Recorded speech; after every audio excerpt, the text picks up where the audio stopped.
The red color might now serve as your fair warning. It's a fact that dogs have up to 300 million olfactory receptors in their noses.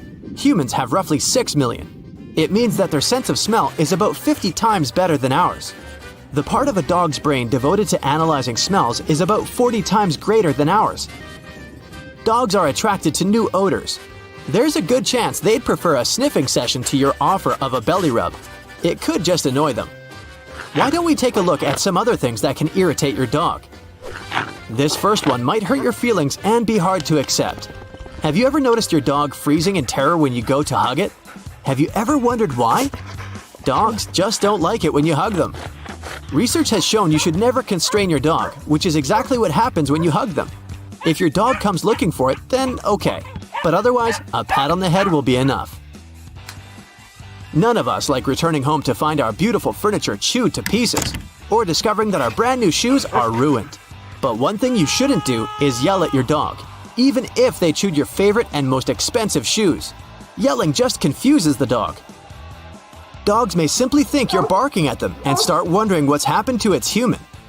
I know those puppy eyes are beautiful and hard to look away from, but try not to stare at them for too long.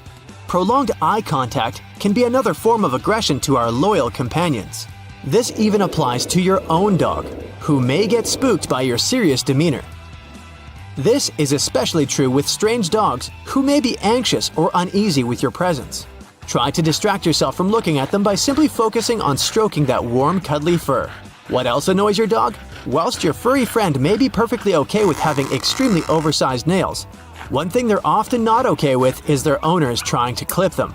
Research suggests that dogs hate getting their nails clipped, ears checked, and mouth examined. However, these things have to happen, as overgrown nails could hurt your dog, and checking their ears could prevent nasty ear infections. It's good to get your dog comfortable with you touching their feet and ears before taking them to your local groomer or trying to cut nails yourself. Being a responsible dog owner is by making sure that they get enough exercise. And dogs always love a walk, right? Well, not always. Let's be practical about this. You're at the beach on a sunny day. You walk on the sand barefoot and suddenly you feel your feet burning. You quickly struggle back to your towel. See where I'm going with this? If it's too hot for your feet, it's probably too hot for your dog's paws. And it's not just burning feet you need to be worried about. The heat itself can harm your dog. Dogs can cool themselves by panting. However, this method is not too effective in hot weather. By moving your dog walking sessions to early mornings or late afternoons, you could be doing that puppy of yours a big favor. Variety is the spice of life, and don't think this doesn't apply to dogs, especially when it comes to the games you play with them. When we think of games to play with our dogs, the best most of us can come up with is fetch. We're not the ones that have to desperately chase after the ball, so this is quite convenient. Be more creative. Try some other games.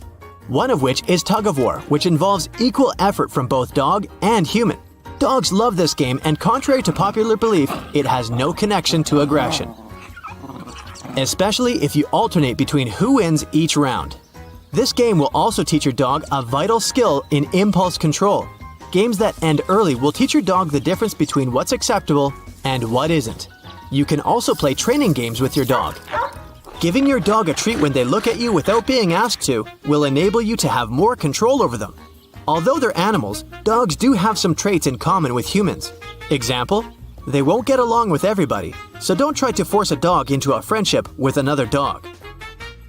Some dogs are shy, whilst others are social butterflies. Our job as responsible pet owners is to find out how we can make our dogs comfortable. Dogs have different levels of confidence. One dog may be fine with another dog, but become uncomfortable in a group bigger than two. It's sometimes best to create a small group of dog friends for your dog to play with, or just introduce them to new dogs one at a time. But forcing them into uncomfortable situations is a no-go. One thing we're all at sometimes reluctant towards is change. One thing that a dog loves to do is to make their owner happy. So if your dog's not listening to you, there's a good chance it's because your rules aren't consistent enough. Consistency is something that dogs love. It allows them to know how to behave in different situations. Telling them to lay down after previously using the word sit can cause major confusion.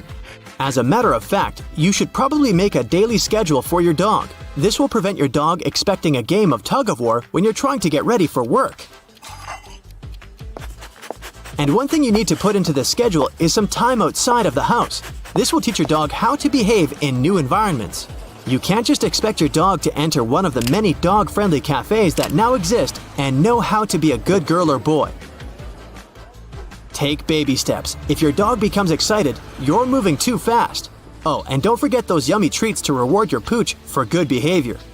With all of the attention our dogs pay to ourselves, it's only fair that we should try to do the very same with them. Not paying attention to your dog's body language isn't good.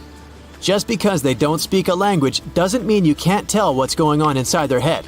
Research shows that dogs speak with their bodies. Although some behavior like leaning in for more attention are pretty universal, dogs have very different ways of showing their anxiety, from freezing in place to an odd tail wag. A dog's eyes, tail, and ears and posture are key to understanding how your pet is feeling. Paying close attention to how your dog responds to different social settings will also allow you to prevent any uncomfortable situations moving forward. The most obvious thing your dog doesn't like? Being ignored.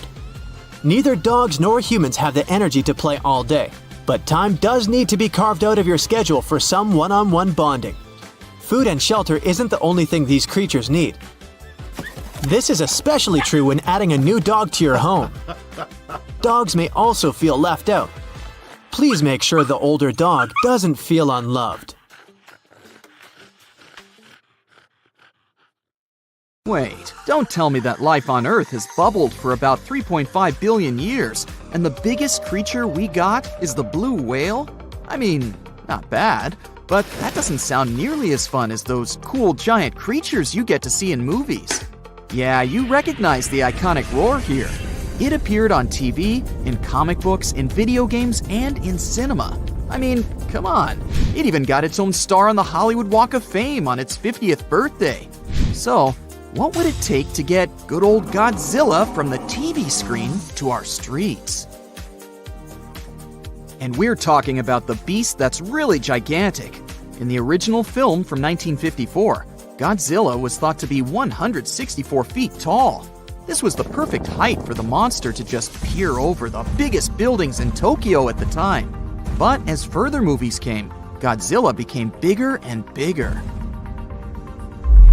In theory, this would be the biggest animal that could exist and not end up crushed by the gravitational field of our planet.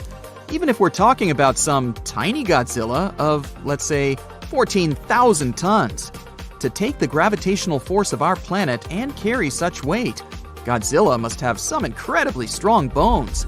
And as an object gets bigger, its volume will actually increase faster than its surface area. Okay, wait, let's start small. So, cells are the building blocks of life, and they come in all shapes and sizes. But the thing is, cells have a problem when they try to grow too big. As they grow, their surface area, the outside, doesn't keep up with their volume, which means the inside. It's like having a big mouth but a tiny stomach. You can't digest all the food you want to eat. Why haven't I learned that already? Especially when I open my fridge for a midnight snack. So, if cells get too big, they can't get enough nutrients in and waste out fast enough. It would be like living in a very big house, but with just one tiny door to go in and out. Plus, that's not their only problem. Cells also need to be able to divide and replicate, and this task gets tricky as they get bigger. They need this thing called microtubules for that. It's sort of like a skeleton that gives them structure. But don't worry, evolution is a foxy little thing. There are some cells out there, like a specific type of invasive algae, that have found ways to break the rules and get really big. And they don't even need to divide to do that. This algae could pass as an aquatic fern that has fronds up to 31 inches long. But what you're looking at is just one big cell. It has multiple nuclei, though, which are like the control centers of cells. Plus, there are even some bacteria that are living in a symbiotic relationship with the organism, which means they help each other out when necessary. It's like having a bunch of different rooms inside one big house, with some roommates living there that help around from time to time.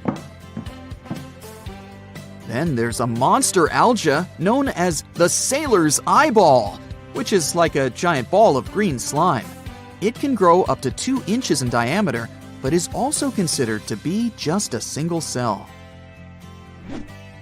My personal favorite would be this one. Again, we're talking about a single cell, but check out its stem and cap. It looks like a tiny little umbrella. It can grow up to 4 inches tall, which is definitely not bad for a single cell. Most cells are too small to see with the naked eye, but these fellas don't hesitate to break the rules. Now, when it comes to animals getting really big, there's a limit to their size. It's like trying to build a really tall tower. Eventually, it'll become too heavy and the base won't be able to support the weight anymore. Similarly, when an animal gets really big, its bones and muscles have to evolve to support all that weight, and it becomes more and more difficult to do so. In one of the movies, Godzilla was 390 feet tall. At that size, it would be really difficult for its heart to pump blood to its brain. And if it was a reptile, Godzilla would need to spend all of its time lying in the sun to stay warm. So we'd have to hide in the shadows, hoping some bigger animals that live in warm areas could keep it full. If Godzilla was a mammal, though, it would generate too much body heat and end up cooking itself. The biggest land animals we know of were sauropods, a type of dinosaur with a really long neck and tail. They could grow up to 131 feet long and weigh up to 70 tons, which could be as heavy as 10 elephants.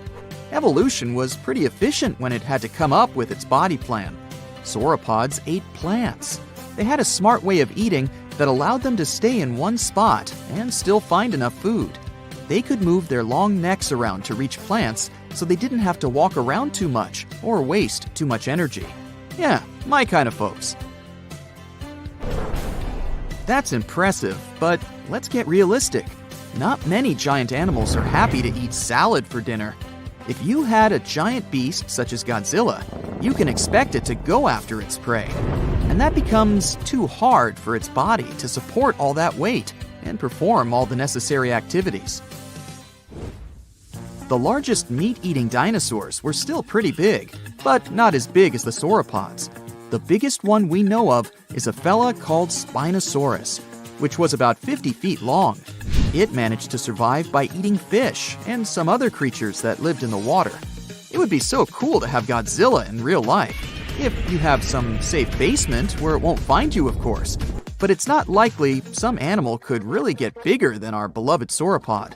At least, not without running into some serious physical limitations.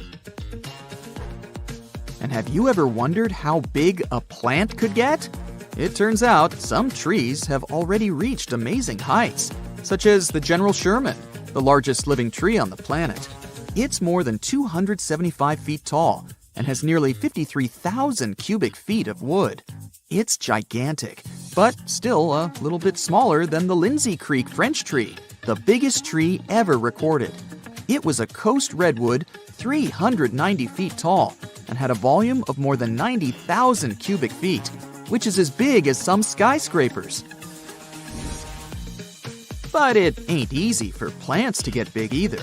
When they're tall, it's tricky for them to get water from the roots to the leaves. Redwoods have a couple of tricks up their sleeves, though.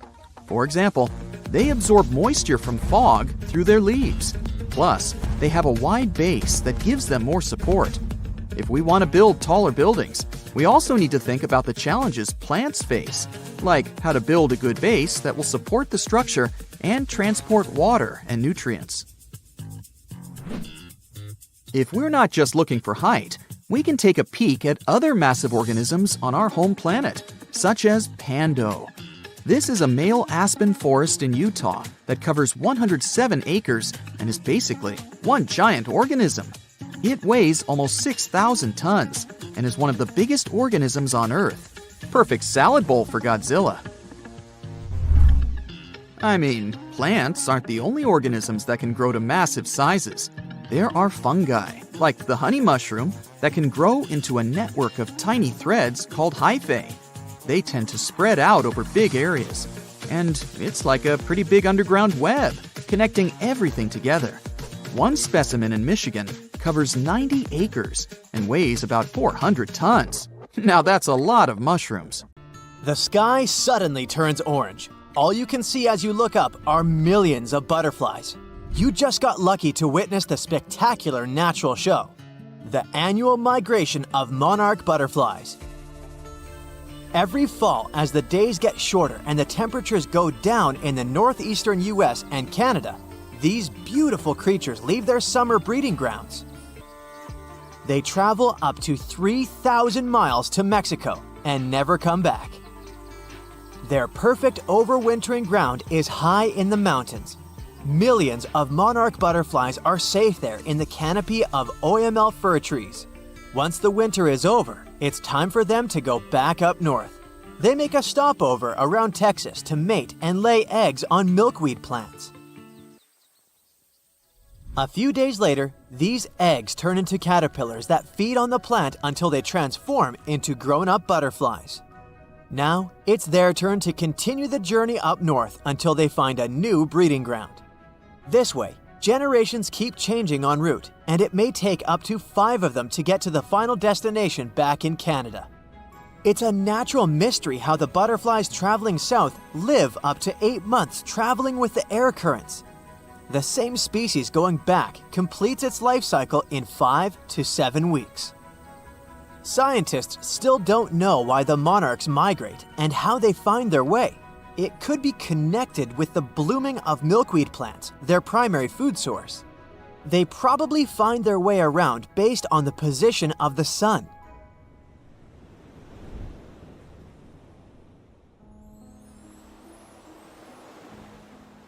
Humpback whales are real champions when it comes to migration and size among mammals. They cover a distance of up to 5,000 miles following their lunch. In the summer, they move towards the poles to colder waters, where there's plenty of krill and small fish. In the winter, they go south towards the equator's tropical waters. They also travel to mate. They have specific locations where they gather to do it. During the winter breeding season, you can hear male humpback whales sing, most likely to attract females or mark their territory. They produce a long series of calls and can repeat the same song for several hours. When the song changes, all singers that are currently migrating pick up the new tune. It's amazing how they do it when the distance between groups can be over 3,000 miles. Sea turtles migrate for more sentimental reasons. For hundreds of millions of years, these cute family guys return to the exact place where they were born to lay their eggs. They can cover up to thousands of miles, mostly when the seasons change and the waters are of a comfortable temperature. It could take them years, since some of them travel across the Pacific Ocean between Indonesia and the west coast of the United States and Canada, which is a total of 10,000 miles. But how do they find the exact spot they need if their parents can't just send them a geotag? Scientists have found out that they navigate using the invisible lines of the Earth's magnetic field. It turns out that each part of the coastline has its unique magnetic characteristics. The turtles remember theirs and travel using their internal compass. The magnetic field changes slowly but surely, so they have to shift their nesting sites accordingly. Salmon are born in freshwater streams and move to the ocean as juveniles. Atlantic salmon are brown and spotted as they cover hundreds of miles in fresh water and turn silvery in the ocean, where they travel for up to 1,000 miles. Adult salmon stay in the ocean for 1 to 5 years, feeding mostly on zooplankton. Then it's time for them to go back to freshwater to spawn. On their way back to the breeding grounds, they have to ascend thousands of feet against the current in mountain streams. This challenging journey is called a salmon run. They set on this run because they know the stream they're headed to will be good for spawning, and they'll meet the right species to mate with. Young salmon remember the smell of their home stream and probably even take note of various points along the way to the ocean to find it again. Just like sea turtles, they use the Earth's magnetic field as a compass for their travels. Pacific salmon and most male Atlantic salmon only live for a few weeks after spawning, and some female Atlantic salmon survive and migrate back to the ocean. Caribou, better known as reindeer, are the champs when it comes to migration distance among land mammals. Every spring, they cover a distance of around 400 miles in Alaska, from their winter to their summer feeding grounds. Individuals cover up to 3,000 miles, but herd migration is way more spectacular. The largest herd has at least 260,000 members, and its migration territory covers an area larger than California. Scientists put radio tracker collars on some herd members and take thousands of photos to count them all. This census is organized every 3 years in good weather conditions to see if the population figures are rising or falling and track their migration patterns. Caribou grow through all this migration trouble to safely raise their newborn young. They reach remote grounds where golden eagles, wolves, and grizzly bears won't bother the youngsters during their first, most vulnerable days. Another good excuse to hit the road up north for them is to save themselves from mosquitoes, which would be a huge problem in warmer months. Plus, they get fresh seasonal foods from the areas they stay in. Their migration helps fertilize the grounds they pass by, which means the tundra should thank them for regenerating and protecting its grasslands. Wildebeest, also known as gnus, are relatives of antelopes and gazelles. They spend most of their lives in the Serengeti plains of southeastern Africa, grazing on the grassy savannas. Every year at the end of the rainy season, normally in May or June, millions of wildebeest head northwest in search of greener pastures, and then back again. This migration is so spectacular that it's considered one of the 7 wonders of the natural world.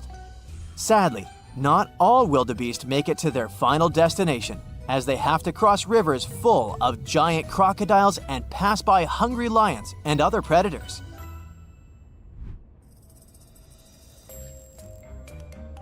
If you look at dragonflies' migration routes, you can call them real globetrotters. Scientists discovered one such route that spanned from India to the Maldives, Seychelles, Mozambique, Uganda, and back again for at least 8,700 miles. It's the longest insect migration we know of so far. It looks like they set on this epic journey when the temperature reaches a certain mark and the days start to grow longer. They seem to be following the rains as they start during the monsoon season in India and arrive for the rainy season in eastern and southern Africa. One fragile insect cannot complete the whole trip, so it turns into a sort of relay race that includes 4 generations of dragonflies. Each generation plays its role in the journey. Scientists can't put radio trackers on dragonflies as they do with other animals because the insects are too small. So, to put together the migration route puzzle, they analyzed 21 years of data from volunteer citizen scientists and also wing samples from museums. Each of the samples had a chemical code that could roughly tell where the insect was from. This data helped the scientists understand how far this or that insect traveled as an adult.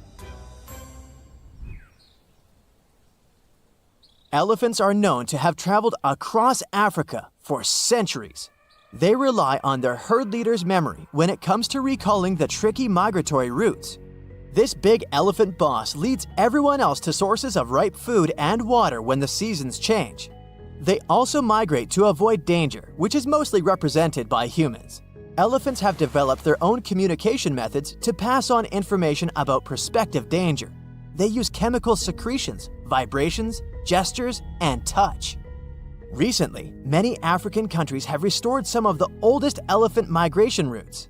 These big-eared guys usually avoid dangerous areas for generations, but once they know the route is safe, they start using it again.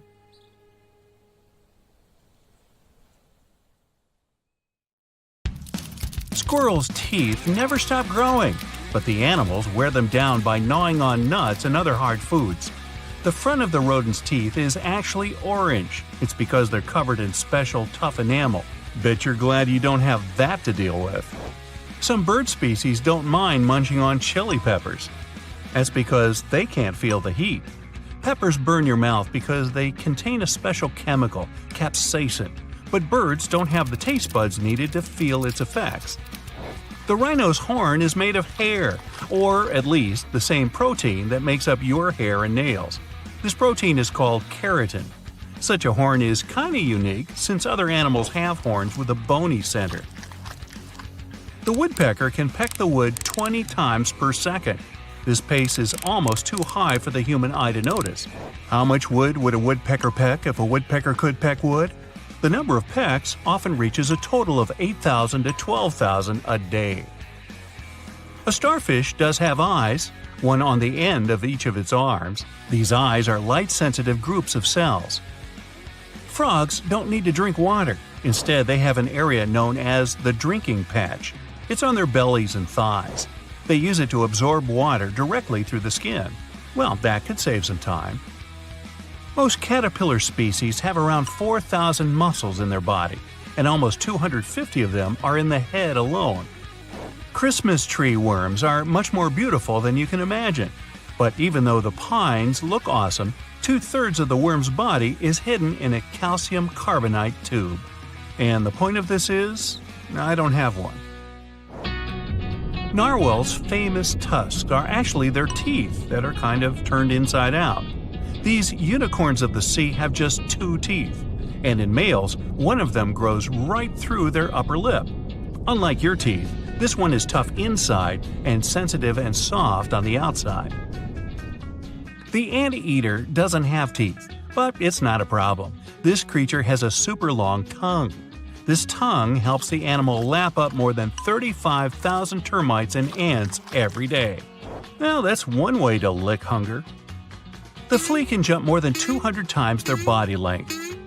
If humans had such an ability, they would jump as high as the Empire State Building. Woohoo! The red-eyed tree frog's eggs can hatch earlier if they sense their environment isn't safe. Small animals with fast metabolism see in slow-mo. This helps them escape larger creatures. Koalas' fingerprints are very, very similar to the human ones.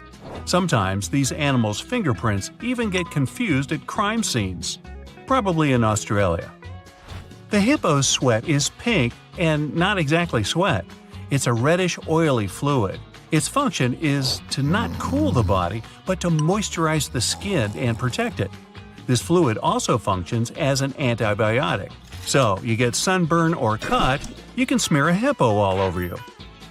Polar bear skin is black, and the hairs of their coat are hollow and almost see-through. These animals have fur growing even on the bottom of their paws. This gives them a better grip on ice and protects against cold. Some species of tarantulas, some of the largest spiders in the world, can live without food for more than 2 years. I still think they're creepy. Platypuses close their eyes while swimming. They have special folds of skin covering their ears and eyes. They prevent water from getting inside. These animals' nostrils also have a watertight seal. Emus can't walk backwards, but scientists aren't sure why. These flightless birds are the only ones that have calf muscles. Emus can sprint really fast.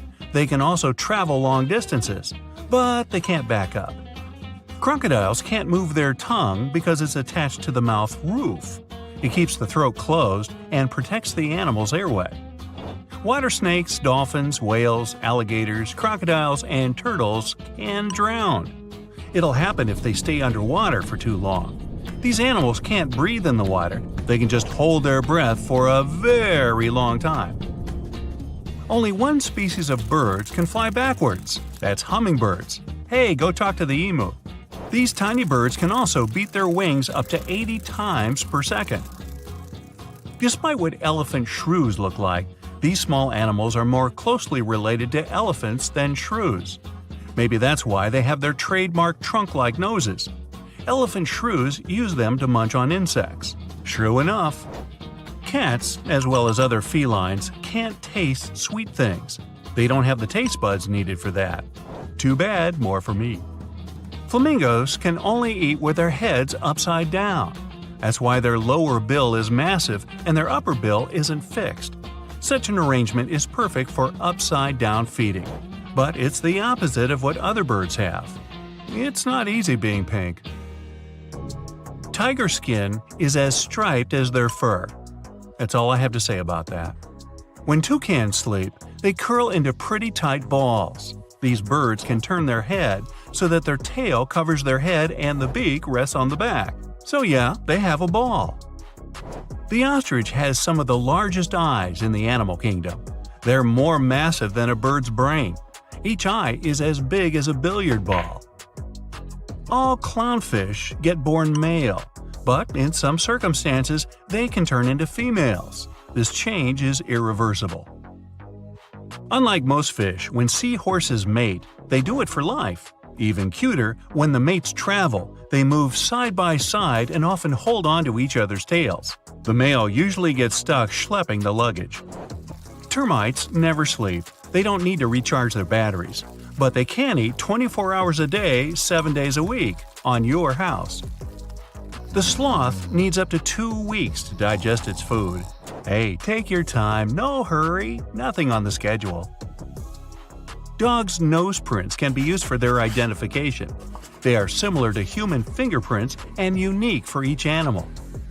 Owls don't have eyeballs. Instead, they have eye tubes that don't move in the eye sockets. Penguins don't have external ears, but their hearing is especially sharp, especially when they're on the lookout for polar bears. Shh, let's not tell them. Jellyfish are up to 98% water. That's why when they get washed ashore, their bodies can evaporate into the air after just a few hours. If a traffic jam happens underwater, an alligator will always give way to a manatee. Nice manners. Grizzly bears have such a strong bite that they can crush a bowling ball. So it's smart just to let them win. Giant pandas aren't picky about their sleeping spots. They usually fall asleep wherever they are, in most cases right on the forest floor. The giant panda's newborn cubs are tiny. They weigh like a small cup of coffee and are smaller than a mouse. The red handfish can walk along the ocean floor with the help of its hands. But of course, they are not hands, but evolved fins. Really. Cats don't usually meow at each other. A study has shown the felines use this way of communication mostly to get attention from us humans. And it works. Sloths can't shiver. It's not that they're too busy digesting that 2-week-old meal. Their fur is sometimes covered with algae, and when they get too hot or too cold, their metabolism shuts down. During the hard times, immortal jellyfish transform themselves back into their younger state. Once they reach the stage when they're nothing but a blob of tissue, like me, these creatures start to grow again, and this process can apparently repeat again and again. The closest living relatives of the T-Rex are chickens and ostriches. Don't turn your back. The moray eel has another set of jaws that can extend from his throat. First, the main jaws close around an unlucky sea creature. Then the additional set grabs the eel's future meal with backward-pointing razor-sharp teeth. And after that, the captured animal gets dragged back into the eel's throat. I just lost my appetite. Some species of snails have hairy shells. Thanks to these hairs, snails can better stick to wet surfaces. When humpback whales hunt, they often gather in a group and apply a bubble net tactic to catch their food. The bubbles don't let the schools of fish get away. Snow leopards can't roar like other large felines. It has to do with their less developed vocal cords. But these animals can meow, growl, hiss, and even purr. Not to drift away from their group while napping, sea otters hold hands. They can also entangle themselves in giant seaweed for the same purpose. Hey, it kelps. Lions are often called the king of the prairie. I thought it was the king of the jungle. And still, up to 90% of all the hunting in the pride is done by the females. The males are in charge of protecting the territory and the pride members. And they make the delicious potato salad known as Hakuna Matata. Cats are famous for their uncanny ability to move their ears, all because kitties have 32 muscles in each outer ear. Some shark species can glow in the dark. Unfortunately, only other sharks can see this greenish glimmer. You have up to 8,000 taste buds, but your pooch has just a bit over 1,500.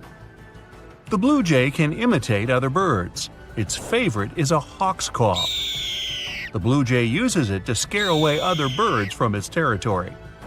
Slow lories are insanely cute and just as treacherous. They're the only known venomous primates. They have a gland in the crook of their inner arm. It secretes toxins that can cause unpleasant consequences in people. The hartebeest has an amazing evasion tactic. To run away from other animals, they move in a zigzag pattern. Bottlenose dolphins have names for one another. Those are specific whistles. Hey Bob, hey Charlie, hey Dolly, hey boys, and thanks for all the fish. Giraffes have long, and I mean it, black tongues. Scientists suppose this color might protect the tongue from getting sunburned. Well, that's all I got. See ya.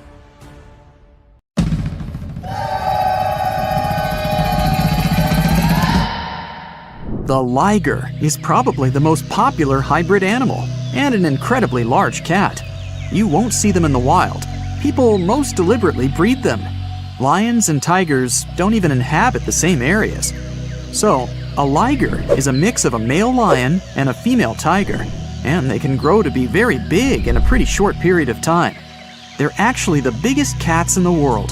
Hercules, the largest recorded liger, is a real example of that.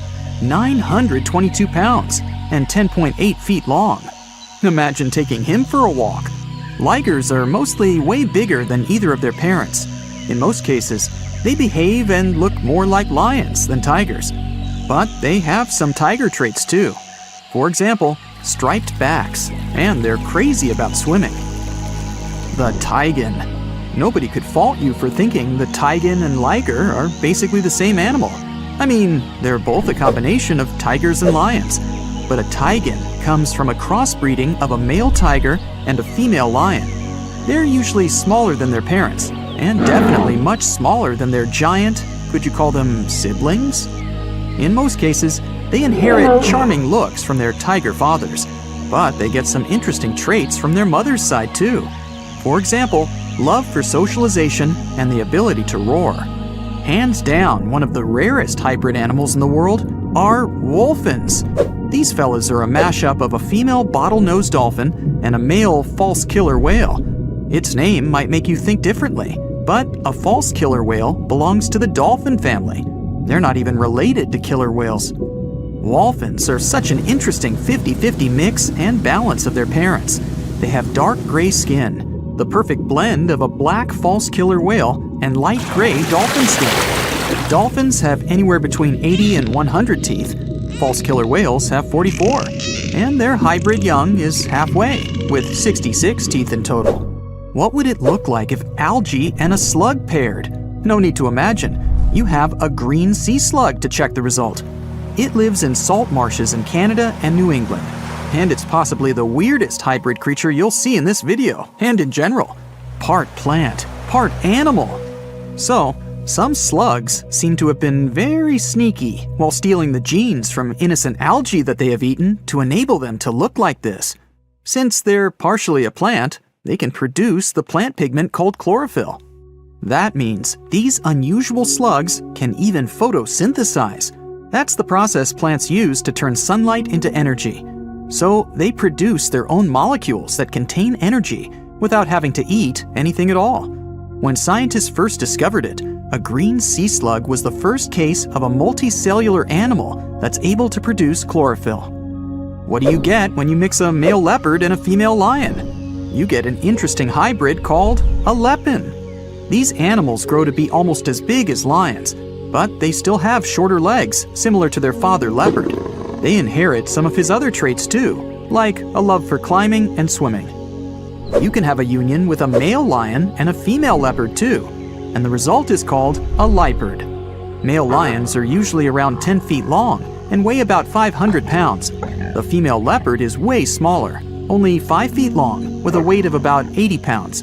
The difference in size here is too big, so this pairing really doesn't happen that often. Okay, how about a buffalo and a cow? When you were little, maybe you thought that they could be a good match. But in reality, the combination creates an unusual hybrid animal called a beefalo.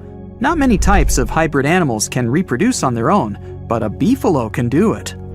When a grizzly and a polar bear get together, it results in a growler bear, or grizzly bear, or grizzlar, whichever you like the most. You can see them even in the wild. These two types of bears have a mutual contempt for one another. Yep, they're not good at living together in a mutual habitat. But even though it's rare, the love can still happen and result in these cute caramel-colored hybrid growler bears. In most cases, they'll be a bit smaller than polar bears, on average 60 inches tall at the shoulder, and approximate weight 1,000 pounds. But they're well equipped for surviving in warmer climates, thanks to the genes they got from their grizzly family side. Now let's get to one pretty tough fella, the jag lion. As its name implies, it's the hybrid of a jaguar and a lion. We don't know much about these intriguing big cats because only a few of them exist. But there was an unintentional mixing between a black jaguar and a lioness, which eventually resulted in 2 jag lion cubs. One had a dark gray coat with black spots because of the dominant melanin gene black jaguars usually have. The other one had a lion color and the rosette pattern spots that remind you of a jaguar. Yep, you already know it. There are also liguars, a hybrid of a female jaguar and a male lion. That's some colorful family. Speaking of wild cats, have you ever heard of a savanna cat? Savanna cats are in both categories of house pets and exotic hybrids, since they're a mix of a domestic cat and a wild African serval hybrid animal. We're talking about striking animals, almost as big as a domestic cat. But what gives them their exotic look are their tall bodies, slender forms, and spotted coats. These cats are extremely loyal, intelligent, and loving creatures. Here's one unexpected mixture, a zebroid. Technically, it's a name people use to describe a hybrid of a zebra and any equine species. But when you pair a zebra and a horse, their young is called a zorse. Zebra hybrids mostly look like whichever animals they've been crossbred with, but with the striped coat of a pure zebra. Most of these hybrid creatures don't even have fully striped coats. You can mostly see the stripes on non-white areas of their bodies and legs. Speaking of zebra hybrids, check out this adorable creature. It's called a zonkey, or zedonk, zebras, zenki. Take your pick. They're mostly either tan, gray, or brown in color. You'll distinguish them by unique stripes that are darkest on their legs and belly. Unlike some hybrids, such as the liger, zonkies can normally live in the wild. In fact, that's where you can find them, living life to the fullest across savannas and open woodland, mostly in Africa. Can you guess what a geep is? Yep, a combination of goat and sheep, and definitely one of the most adorable and cuddliest hybrid creatures in this video. Geeps are very rare. Some experts even believe it's possible that they're not true hybrids, but just sheep with certain genetic abnormalities. After all, sheep and goats do carry different numbers of chromosomes, which means cross-species mixes are almost impossible. When a camel and a llama get together, you get a cute little thing called a kama. Similar to beefalo, the kama also produces the best economic traits of both its parents. The first one was born in 1998. Kamas don't have camel humps. Their body is covered in soft, fleecy fur, similar to their llama side of the family. They can drink big amounts of water at a time, so they can survive with almost no water at all for pretty long periods. The coy wolf is a hybrid where nothing looks that unusual to most people, since the coyote and the wolf are not that drastically different in their looks. After all, these two species only diverged around 200,000 years ago. Now they're still able to mate and bring coy wolf cubs to the world. People living in eastern Canada and the US might be familiar with these smart, adaptable animals that inhabit their forests, neighborhood parks, or sometimes even cities. These hybrids have emerged over the past century or so. and they've picked up the characteristics of both their parents. When a coy wolf is fully grown, it's somewhere in between the size of both parents. But it's also 55 pounds heavier than pure coyotes, and has a bigger jaw, longer legs, smaller ears, and a bushier tail. Check out the narluga, an extremely rare creature whose parents are a narwhal and a beluga whale. It's a pretty strange animal, but far from being lonely, they mostly live in the North Atlantic. Scientists had suspected their existence for decades. In 1990, they found an unusual-looking whale skull located in an Inuit hunter's tool shed in Greenland. People from that area said that there were other similar-looking animals, and they fit the description of neither a beluga whale nor a narwhal. People said they had gray skin, narwhal-like tails, and beluga-like flippers. Narwhals and beluga whales are similar in size, and they share a family, the Monodontidae family.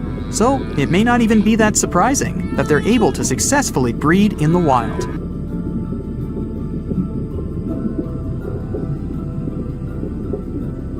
So, it's a hot summer day, you're outdoors enjoying the weather.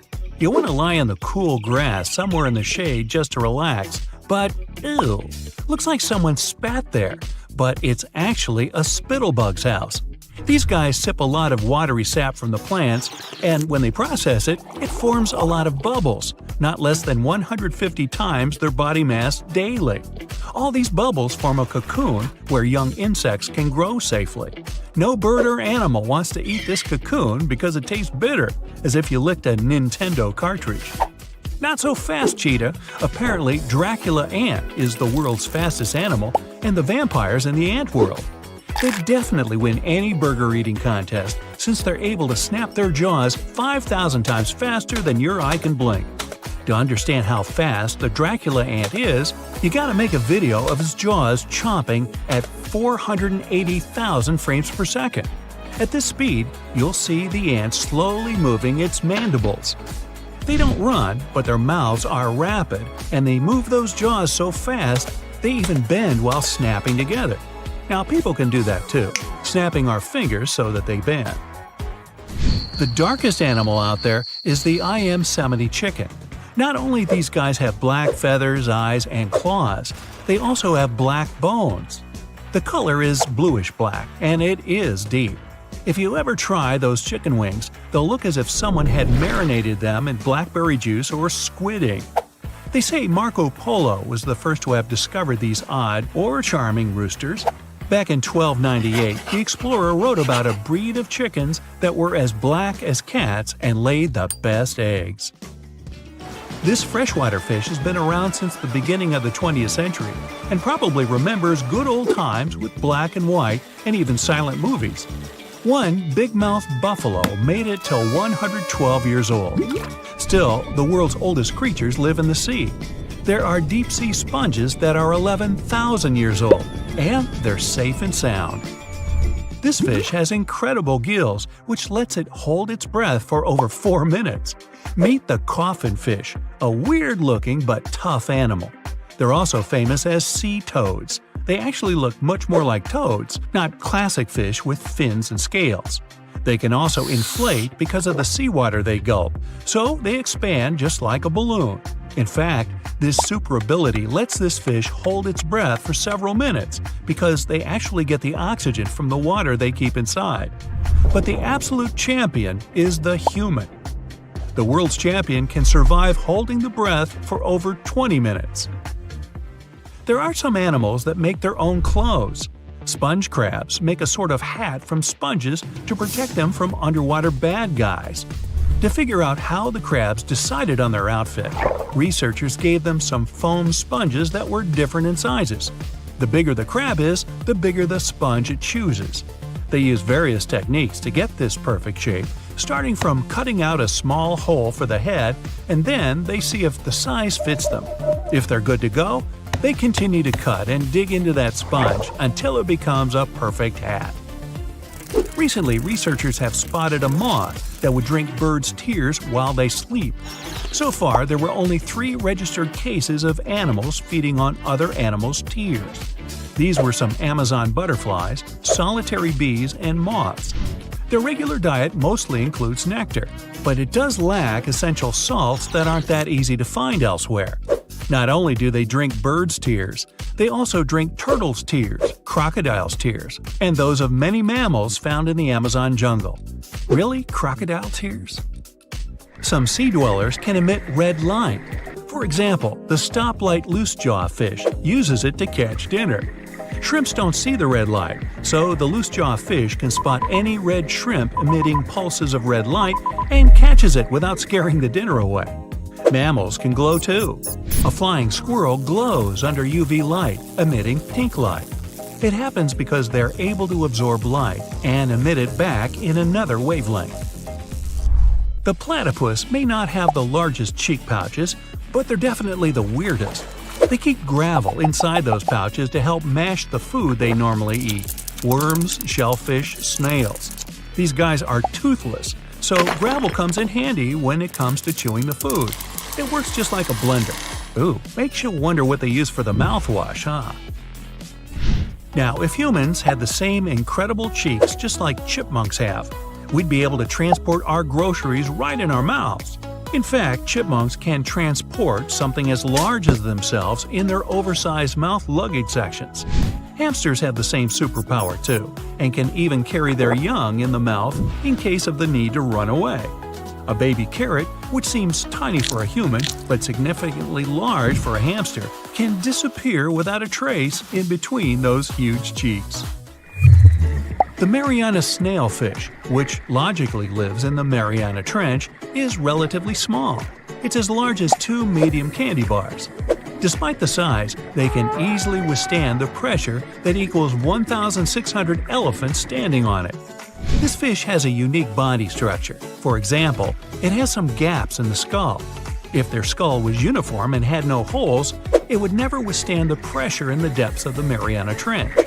Plus, their cartilage skeleton is soft and flexible.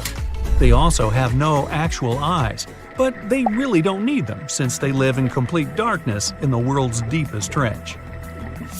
Hey, meet the Pinocchio frog. Not hard to guess, their nose can grow in size in the blink of an eye in various situations.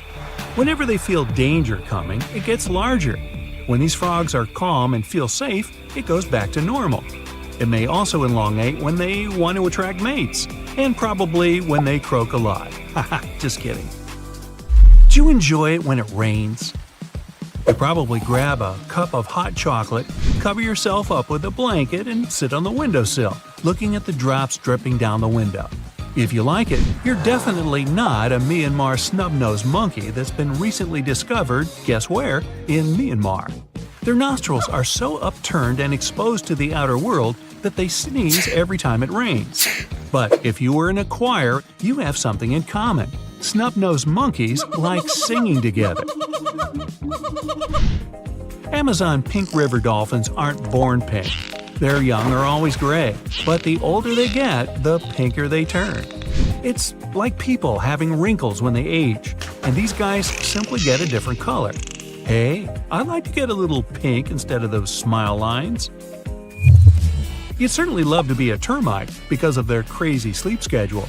They actually never sleep, and the only thing they do is nibble on the wooden pegs they see around them. Well, if you're afraid of gaining weight because of a cellulose-rich diet, you could probably turn into a snail. They get a power nap for some hours and then can run without sleep for as long as 30 hours in a row. No fish can survive for any significant period of time without water, except this one, the African lungfish. When they feel something's wrong, they start secreting a mucus cocoon and go underground, give or take 9 inches under the soil. They have a built-in tube to breathe.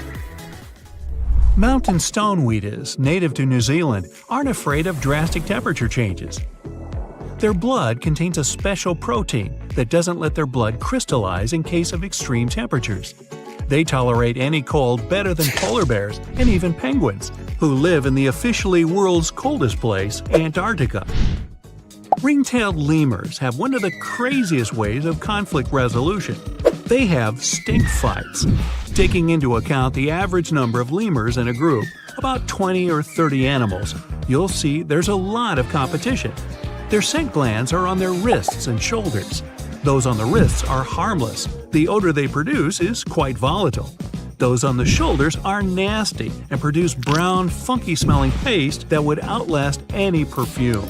So back off. Psst, run! Really, it's not safe out there. There's a saber-toothed tiger lurking around. You better be careful. What are you doing? Don't peek. Okay, just one little peek. How's this possible, you ask? That's because you're in virtual reality, of course. These cool but very dangerous-looking big cats were alive during the last ice age. What if they decided to show up at your doorstep out of nowhere? Knock knock, a saber-toothed tiger is waiting for you to buy its cookies. Meanwhile, the coelacanth, this massive-looking fish, comes from a lineage that's been around for over 300 million years. We thought they didn't exist anymore until 1938, that is, when a live coelacanth was found again. Since then, they've been roaming the waters of the east coast of Africa and the waters of Sulawesi, Indonesia. Man, I wouldn't want to go for a swim and meet one of these fellas face to face. Their jaw has an intercranial joint, which means their mouth opens up by a lot. This is so they can eat large prey, like me. Not good.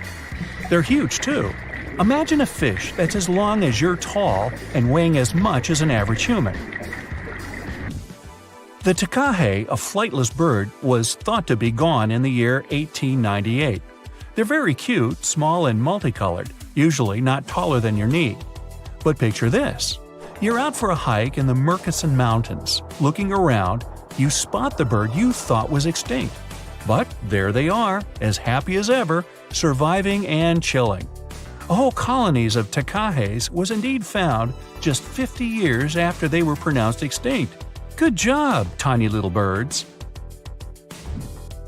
A singing dog. Ever heard of those? Riley does sing sometimes when he's bored or hungry, but these are real performers. New Guinea singing dogs. They've been only recently discovered again in the wild for the first time in 50 years. Still, they were never completely extinct to begin with. New Guineans made sure they were safe next to them.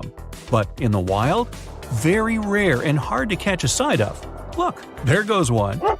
The New Guinea singing dogs are called so because of their famous high-pitched singing. They sometimes sing together, too. A dog choir of sorts, where they all howl together. I bet they sing better than I do in the shower. Not going far from this area, we have bats, but these ones are sort of different. You see, their ears are enormous. I guess that's why they're called the New Guinea big-eared bats. Clever. The species was found again when one of them was accidentally caught in a bat trap. Until then, I guess they were playing hide-and-seek with us, because up till 1890, they had been thought to be gone. They're still not out of the danger zone because of habitat loss. Imagine you discover a fossil of a species you thought had been extinct for a long time, yet 2 years later, a whole living group of said species is found. Well, this is exactly what happened in 1977 with the Majorcan midwife toad. It's sort of brownish in color with darker brown that makes up its skin spots. Other than that, it's just a small toad with googly eyes. The group of live toads was found close to where the fossil was, on the island of Majorca. There aren't many of them left, about 500 in fact, and as of right now, they're declared vulnerable by the International Union for Conservation of Nature. Now, are you a fan of tortoises? You will be when you take a look at this huge beauty. It's called the Ferdinanda Island Galapagos tortoise. It hasn't been seen since 1906. But on February 17, 2019, we were finally able to look at one of these beautiful creatures. It's probably out there with a few of its mates right now, but they also don't allow themselves to be seen. We only know they exist because there's a few tracks and scents. With yet another frog, we have the horned marsupial frog. They're out and about in Ecuador, in the Chocó forest to be more specific. They're called this way because of their distinctive horns directly on top of their eyes. You know the pouch kangaroos use to carry their offspring? Well, the female horned marsupial frog also has that, except it's on the back, so it acts as sort of a backpack. They develop their embryos there, and when they're ready to come out, they hatch as complete infants, unlike regular frogs where they start out as tadpoles. One more toad, the starry night toad or harlequin toad. They're black and covered with loads of white spots all over them. Lost for 30 years, it was discovered back in 2019. Picture them as big bodyguards, water bodyguards to be exact. Oh, that's a very big toad on your screen. Well, for the Arhuaco people, that's exactly what they are, guardians of water. They also have their own name for them, Guna. Sounds like a cheese. When scientists found them yet again, they came across 30 of these little creatures, but initially, they were expecting only one. Well, what a nice surprise. Here's a tiger for you, although it doesn't quite look like your typical tiger. It's called the Tasmanian tiger, and it seemingly disappeared since 1936. But then, out of nowhere, people started seeing them out there in the wild just 5 years ago in 2016. They sort of resemble dogs more than tigers, or a fox maybe. Just take a look at its muzzle. Maybe even a mix of both. Then, a few others started popping up too. And if you happen to think you're seeing one right in front of you, but you're not quite sure, check if they've got stripes on their back. They're definitely out there, but still technically marked as extinct by the IUCN. Okay, picture a horse that looks straight out of a movie scene. Tiny, gorgeous fur, very well behaved. It's tiny, but it's not a pony. It's a Caspian horse. They have an interesting backstory to them. They were discovered by Louise Leyland, who got married to an aristocrat in 1957. Having moved to Tehran, Iran, she didn't quite like how the horses behaved there, so she took matters into her own hands. She took a few people with her, and off they went to the Caspian Sea mountain. And in there, they found 3 of these beautiful tiny little horses. Well, that's how the story goes. Coming up next, a possum that was found in an unexpected place. Guess where? You have 3 options to pick from: hiding in a ski resort, in the Australian outback, or in someone's apartment in the bathroom. Which one do you choose? You have 3 seconds. The right answer is a ski resort. Yes, this possum is called the mountain pygmy possum, and it's originating from Australia. So far, there are 3 different living populations of this tiny possum, but it was believed to be extinct until just 1966. There are fewer than 100 of them, so the IUCN has marked them as critically endangered. Also from Australia is the night parrot, an absolute delight to birdwatchers. Very beautiful, yet mysterious. These little fellas live in very remote areas. You can probably count on the fingers of your hand how many times these birds have been seen since they were found again in 1979. That's how rare they are. Have you ever seen a pygmy tarsier? Neither have I. It was only in 2008 that 3 of them were caught. Scientists don't really want to lose track of their movements again, so what they did was gift them with tiny little collars. This way they can live their life as happy as ever and will know they're safe. The last one I want to tell you about is the tree lobster, but as the name might mistakenly tell you, they're not really lobsters. They're just big black bugs with huge legs. Their extinction story is a sad one. In 1920, a cargo ship got stuck on Lord Howe Island, and it had rats aboard. These rats fled the ship and ran straight to land. Even though tree lobsters are bigger than most insects, they're still relatively small compared to rats. The poor things never stood a chance. Still, in 2004, life shone again for these distinct critters. A pair of Australian scientists were out and about on the island and came across 24 of them. All of them were living beneath one single shrub. Hey, if there's enough space for everyone, it's not small, it's cozy. Bottom line, it's better to be distinct than extinct. Don't you agree? Fail. What a waste of an hour running around with a rolled-up newspaper trying to get that fly that keeps buzzing around your head. Well, 3 things. Why isn't it afraid of you? And why won't it just fly away? And how is it so incredibly fast? Flies actually have a pretty normal speed for their size. You're just a bit too slow. A tiny fly brain reacts several times faster than yours to what it sees. 1 second to the fly feels like 5 or 6 to you. When a fly looks at you, it sees you as if you're hanging out at the bottom of your local pool, moving around really slowly. What if you dropped a balloon from your bedroom window and watched it fall to the ground? That's how slow a fly sees regular things fall. So it has ninja reaction speeds, but it also has special eyes. They're divided into thousands of receptors that capture light all at the same time. You use small muscles to turn your eyes and head around to look in different directions. Flies don't have these muscles. They don't need them. They can see in every direction at the same time almost. No matter what side you attack from, that fly's almost definitely going to see it coming. You've probably seen supersonic planes in the movies, turning and flipping around at warp speed. A fly's kind of like that, but with way cooler wings. It can change directions mid-flight, stop, and dodge any obstacles. It can even calculate a flight strategy before it takes off.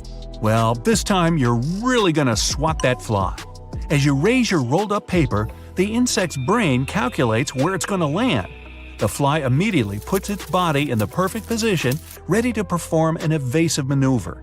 If your hand moves in front of the insect, its legs immediately tilt backwards to help it fly off in the other direction. Wow, that fly would make a great boxer or soccer goalie. So why does that fly even bother sticking around? You're always trying to squish it.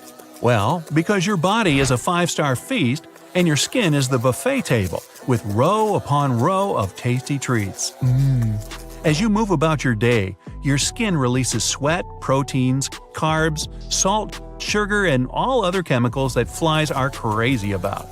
Imagine you're hungry and thirsty, walking through a desert.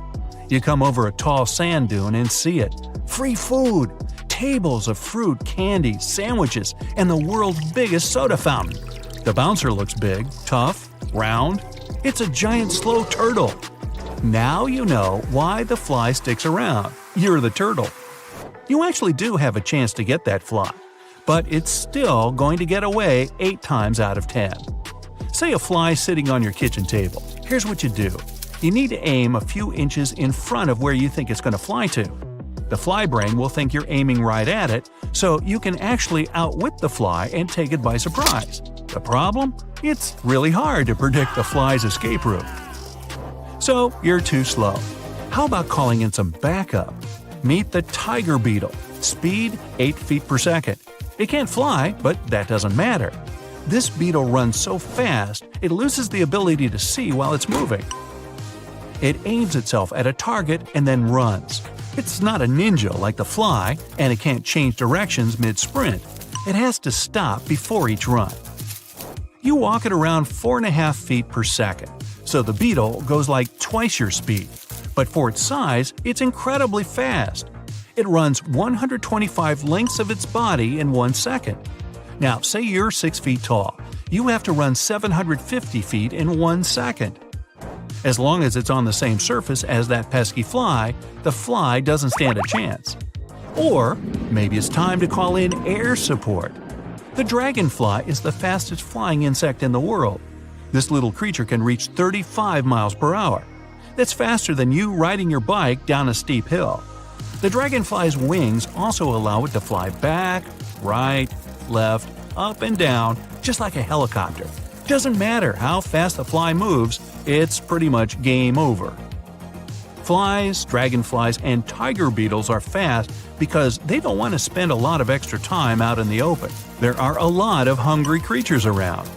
But there's one insect that runs fast because if it stopped, ouch! To meet a speedy silver ant, you need to go to the Sahara Desert. The sand here is so hot you could fry an egg on it. Sandy.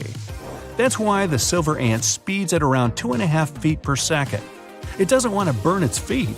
It also has triangle-shaped hair that reflects heat, helping the ant escape the scorching sun. If that ant were human-sized, it could run at 400 miles per hour, faster than the fastest car in the world. There's another ant that holds a speed record. The Dracula ant can't run as fast as the silver ant, but it has the fastest mouth in the world, other than me. It can open and close its jaws 5,000 times, all in the blink of an eye. Literally. How about another fast one, this time a bit closer to home, or in it? The American cockroach can hide in the walls, behind the stove, pretty much anywhere. It's almost impossible to catch. It can run 5 feet per second. That's because of its 6 legs. Each one has 3 knees. Its legs are covered with small hairs that sense any change in the air. That's why it reacts so fast when you walk into the kitchen and turn the light on. And the world record for fastest creature on land is the size of a sesame seed. It's a type of mite, and it can move at 322 body lengths per second. If you zap the mite to turn it to human size, it could go almost 2 times faster than the speed of sound. The mite can even change direction while moving. That makes it the fastest, most elusive creature on the planet. But let's find some animals that actually make us feel good about ourselves. The garden snail. It belongs to the mollusk family, and it likes to take its sweet time. If you were moving at snail speed, you'd take 2 steps every 2 hours. But snails don't care. They've been around for hundreds of millions of years. Snails use their shell for protection, but they have other tricks too. Some snails give off a nasty smell so that no one bothers them. If it gets too hot and dry, snails hide in their shells and seal themselves in using that cool slime they make. That slime also helps them climb up trees. Sloths are the slowest mammals on the planet. Thanks to their slow metabolism, food can take up to 16 days to get digested. Wouldn't be that hard to catch up to one of them, but their slowness actually helps them. You know how in the movies they say, "Stop, don't make any sudden movements"? Well, a sloth has that part down cold. Other animals simply don't notice them up there among the leaves. Manatees are one of the slowest sea creatures, but they're not too worried about anyone messing with them, except for humans in motorboats. They are huge and they have thick skin. It's like a sea tank, but way cuter. Another slow swimmer is the Greenland shark. It swims at less than 1 mile per hour. Like the manatee, it's large and in charge. No one's likely to challenge it face to face. But this all leads to the most hilarious snacking technique ever. The Greenland shark is basically slower than every single fish in the water. The only chance it has is to wait for some of those fish to fall asleep. Then it's snack time. The cool thing is that their easygoing lifestyle actually prolongs their life. The average lifespan of a Greenland shark is 300 to 500 years. They live in the North Atlantic and Arctic Oceans. Imagine you're on a cruise and you see one of these slow-motion giants. It might be 400 years older than you. Alright, you're scuba diving in the ocean, watching corals and colorful fish flitting by, when suddenly an enormous shadow appears above you. You look up and see a massive creature approaching you, its mouth a gaping abyss. Relax, just stay still and you'll be fine. This leviathan is a basking shark, one of the scary sea monsters that isn't really capable of doing harm to anyone. Basking sharks are filter feeders, just like baleen whales. They open their large mouths to swallow plankton, and don't even have teeth. It's late night in the Central American jungle. You're out in the wild to watch birds, and you hear flapping of wings. Excited, you look intently into your night vision goggles, only to see a face out of your worst nightmares. Don't scream, you'll scare it away. It's a perfectly harmless, wrinkle-faced bat, and it isn't interested in you. These are fruit bats, and wrinkles on their faces allow them to collect fruit pieces and juice for later snacks. By the way, their Latin name, Centuro senex, was given to them for their semblance to 100-year-old humans. Walking around a Nepali national park and deciding to wash your face in the river nearby, you freeze in terror. A crocodile is looking straight at you from no more than a few feet's distance. Then it raises its snout above the water, and you exhale in relief. It's a gharial. These reptiles have long and narrow snouts that allow them to efficiently catch fish and at the same time prohibiting them from hunting any other prey. While still carnivores, gharials are pretty shy and will slither away at the sight of humans. Right now, there are no more than 1,000 of these crocodilians in the whole world, so let it go. Especially if it's a girl gharial. You dig your garden in the backyard and notice something moving on your shovel. You take a closer look and drop the tool in horror. A small creature looking like a hostile alien is scurrying away into some burrow in the ground. No worries. It's just a star-nosed mole. These critters have peculiar snouts that look like they've been blown up from within. Their eyes are small and weak, so the star on their nose helps them a lot to move around and seek food. It's always on the move, touching everything it can reach as if the tendrils were tiny fingers. Oh, you're bathing in the ocean again. Well, look to your right. There's a real toothed shark going right at you. Nah, don't panic. It's just a sand tiger shark. Neither a sand nor a tiger one. It's a vulnerable fish-eating shark that slowly swims in the seas and chases its prey from time to time. There have been no reports of it ever attacking humans, but it still has rows of sharp teeth, so don't try to touch it just in case. It may seem placid, but you don't want it to get a bite out of you, do you? Okay, from ocean to desert. You're in Australia and longing for some water. You see a likely spot and start digging the ground only to stumble upon a creature straight from the depths of neither, all covered in thorns. It eyes you suspiciously and slinks away because it's just a thorny devil. Despite its ominous name, this lizard is harmless to humans. Horn-like bumps on its skin are for protection from predators and birds of prey. The thorns are hard, but as long as you don't touch them, you're fine. Now, if you have arachnophobia, it won't calm you down. But tailless whip scorpions you might meet in North and South America, as well as Asia and Africa, are more afraid of you than you are of them. Tell yourself that. These nightmarish creatures don't have stingers and won't even bite when threatened. The worst they could do, and only if you corner them, why would you do that, is prick you with their front legs, leaving tiny puncture marks on your finger. Many people even keep them as pets, and they're quite affectionate toward their owners. Yeah.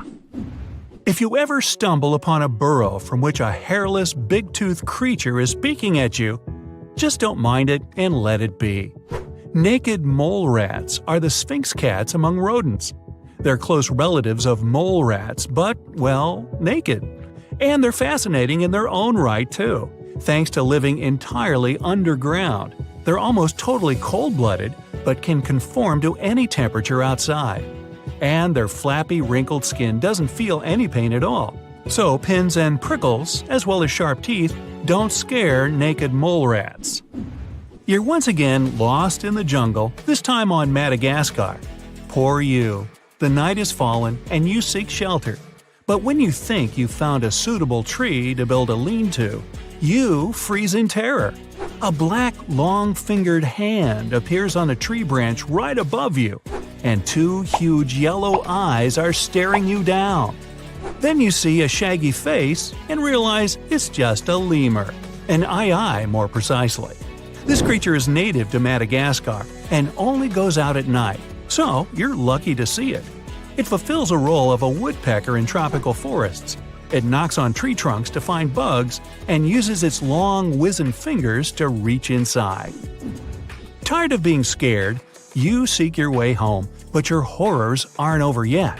There's a big red and white snake across your path. It hisses and lies in wait for you to move. You know it's a coral snake, a really dangerous, venomous kind. You stop in your tracks, and only when it finally slithers away, you realize it was actually a milk snake. They often mimic venomous ones, not only coral snakes, to protect themselves from predators. Still, if you're not a snake expert, it's always best to stay away. Okay, this creature will infest your darkest dreams. A giant African millipede. It's big, it's glossy black, and it has hundreds of tiny crawly legs. And yet, if it had googly eyes, it could even be cute. Perhaps that's why so many people keep them as pets. That, and because they commonly live up to 10 years. Giant millipedes can't really bite. Their only defense is curling into a tight ball and secreting irritating liquid from the pores of its skin. If you dare touch it, don't rub your eyes or nose afterwards. It's quite unpleasant. Goliath bird eater is another popular pet creepy crawler. It isn't dangerous for humans, despite it looking like your worst nightmare. This is one of the largest spiders in the world, and as its name implies, it sometimes hunts small birds for food. But they aren't part of its regular diet. The spider prefers worms and amphibians. Make sure you don't frighten it though. It can still bite or release hairs in self-defense. The bite is similar to a wasp sting, and hairs can cause severe irritation on your skin.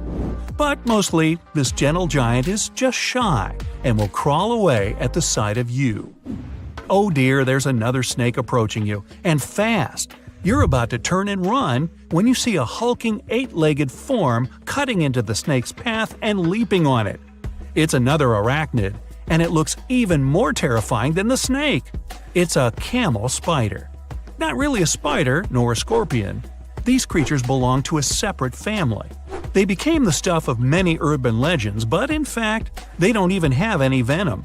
Sure, they can bite, and their jaws are pretty powerful, but camel spiders can't do much more to a human than just bite. They hide in the sand and burrow to leap on unsuspecting lizards, invertebrates, and yes, even snakes. And now, picture a pill bug. Not exactly a beauty, but since it's small, it's okay. But what if it were 10 times as large? No, definitely not okay. Still, such a creature exists, and it's a giant isopod. Thankfully, it lurks in deep, dark, and cold waters, so it won't ever come up in your backyard. Giant isopods grow to such enormous size because of something called deep-sea gigantism. Deep-dwelling creatures have to endure great pressure of water, extreme cold temperatures, and scarce food, so their metabolism slows down. Isopods don't move much, and more often than not just lie in wait until some poor small bug or crustacean crawls within their reach and they can munch on it. And though it looks like a many-legged chaos from below, a giant isopod can hurt you even if it wanted to. Just pet it already. Well, the seahorse is an unusual fish. Normally, female animals carry a child, but seahorses do it the other way around. For 9 to 45 days, the future father carries the eggs inside a special pouch until the birth process begins. Then the male opens his brood pouch and squeezes out the children.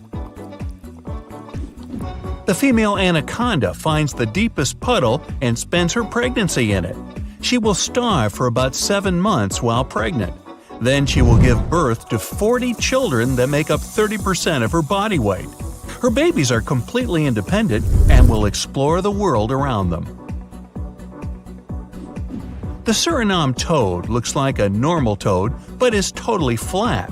Unlike most animals, this one carries its future children not inside but on its back. Female toads have special holes on their backs for each egg where the babies develop. After 3 to 4 months, the little Suriname toads wake up and crawl out of the pockets on mom's back.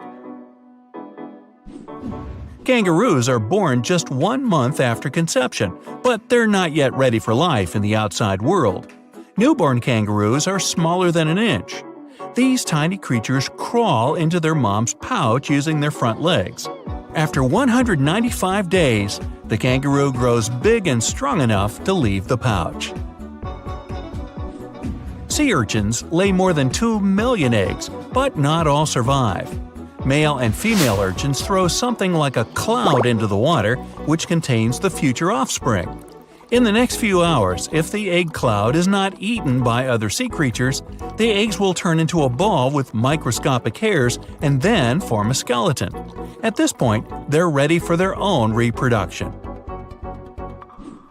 Most animals either lay eggs or have a live birth, but the Jackson's chameleon does both and gives birth up to 30 young at a time. The female bears the eggs, minus a shell, right inside her body, instead of laying them as many other chameleon species do. In the yellowhead jawfish family, a dad fish takes care of the future offspring. The male broods the eggs inside his mouth. After the birth, the male carries his babies in this safe place. The brooding method lets the father keep his children safe because he can swim away from danger with the babies in his mouth. Sloths spend most of their time on the treetops. Their birth process is extravagant. The female lets her hind legs dangle and clings to a branch only by her front ones and gives birth in this position. The baby sloth grabs the mother's fur right after birth and climbs to her chest. The velvet spider builds a special room for giving birth and childcare. Just like weaving a spider web, she constructs a cocoon around her, where she lays up to 80 eggs. Then she makes a hole in the cocoon so that the offspring can escape. But this hole is too small for her, so she will never come out. For 2 weeks, she will feed the hatched spiders until they become independent.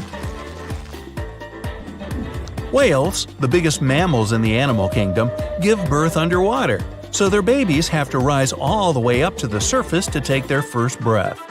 Mom whale will feed the baby with 54% fat milk for the next 4 months until it grows enough to eat on its own. Octopuses give birth only once in a lifetime. One of the arms of the male octopus is adapted to fertilize females. Some octopus separate the arm from their body and give it to the female. After laying eggs, female octopuses circulate water currents over the eggs to clean them and protect them from predators. Now imagine giving birth to a baby the size of a 4-year-old. Poor mom. But that's what kiwi birds do. Their eggs can weigh up to a quarter of their body mass. To produce such a big egg, female kiwis have to eat 3 times more than usual. Shingleback lizards also have a difficult pregnancy. These animals normally have up to 2 babies, which doesn't seem so bad. But the babies can make up a third of the mother's weight. That's like a human giving birth to a 7-year-old child. Giraffes are some of the tallest terrestrial animals, which has an effect on the birth process. In a giraffe birth, the baby first pokes out the front hooves, then the nose and the entire head. Within an hour, the baby is born. Before taking the first breath, the baby giraffe falls from the height of 6.5 feet to the ground. Ow! Hammerhead sharks can give birth without mating with another shark. Basically, they're just making copies of themselves. This was first discovered in 1999 in a Nebraska zoo. There are just a few other animal species, like some geckos and lizards, that can reproduce this way. Porcupines are known for their sharp quills. In the womb, these quills are soft, but right after birth, when coming in contact with air for the first time, they become hard and sharp. Naked mole rats are incredibly reproductive. They live in colonies and have a queen, who is the only female to give birth. First-time moms can have up to 15 babies, but every litter after, the number of babies grows. At her peak, a mole rat queen can have up to 33 babies, which is the largest litter size of any mammal on Earth. Hippopotamus pregnancies last about 8 months, despite the animal's big size. When ready to give birth, hippo moms leave the herd for 2 weeks to establish a strong connection with their babies. Hippo calves are born underwater, so they learn to swim from the very beginning. Zebras have a really hard time after birth, both for mom and the baby. Zebras are an animal who can see a newborn baby as a potential threat in the future. So when a baby zebra comes out, a male zebra can attack it immediately. The mother protects her offspring, often not having any time to rest.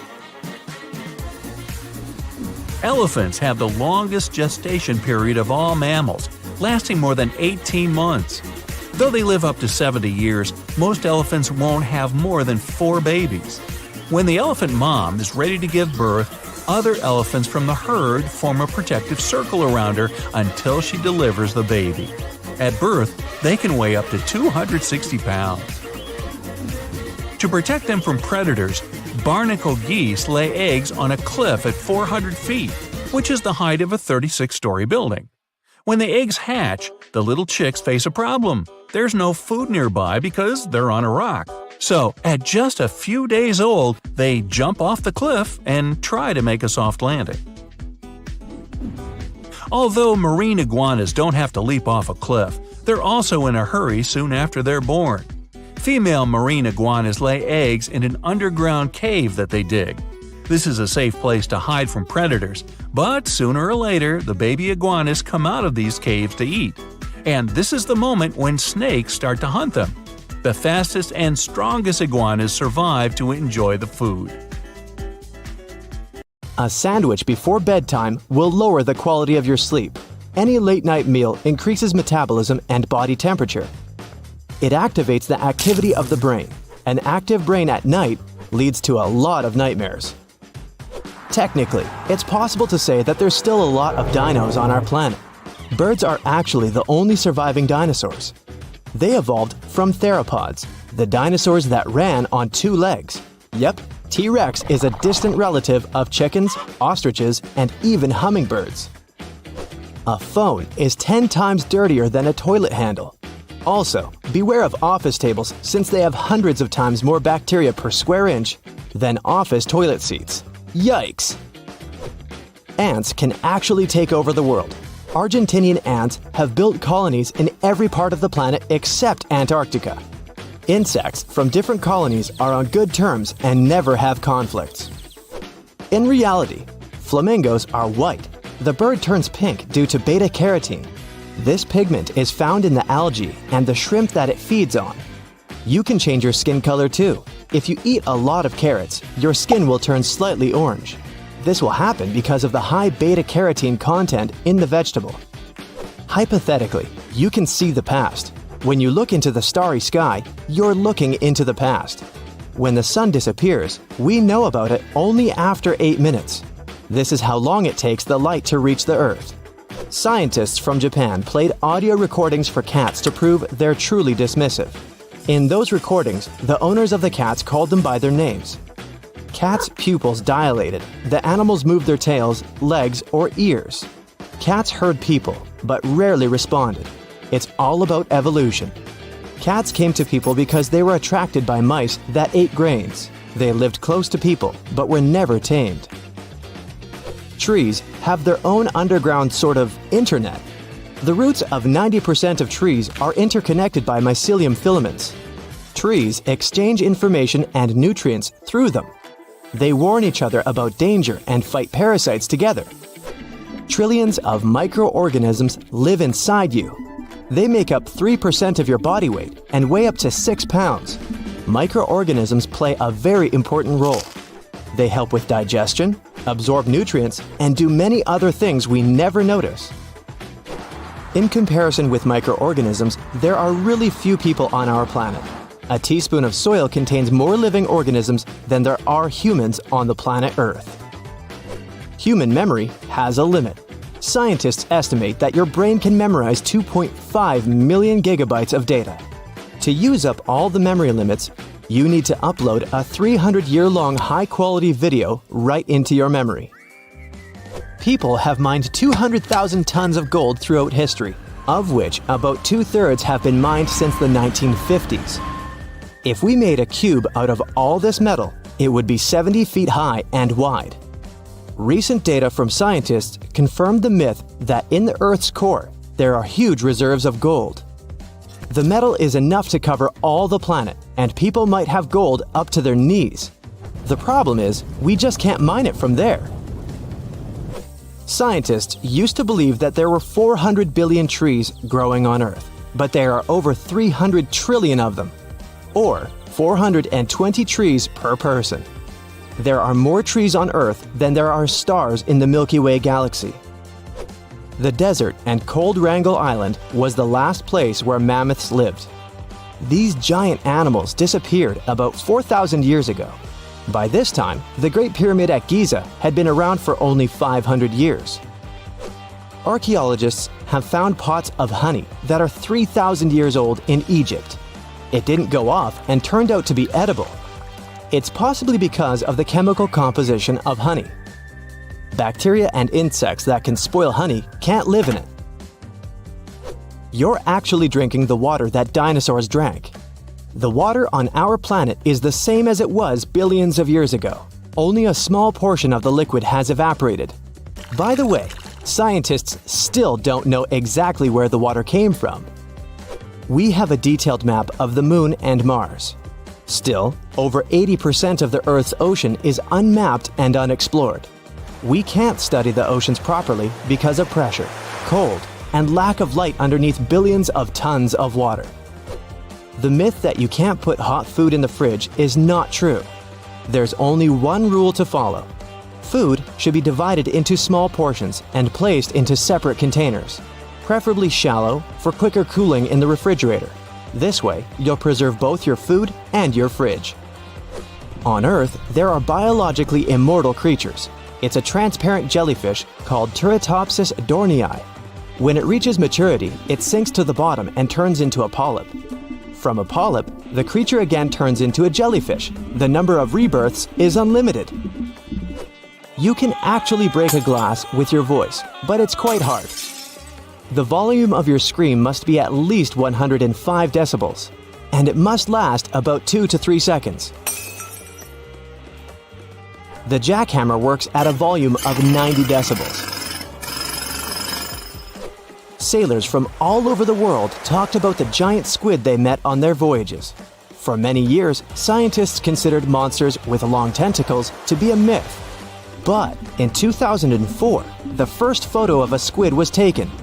They actually exist. Scientists have registered an animal that has grown to 43 feet.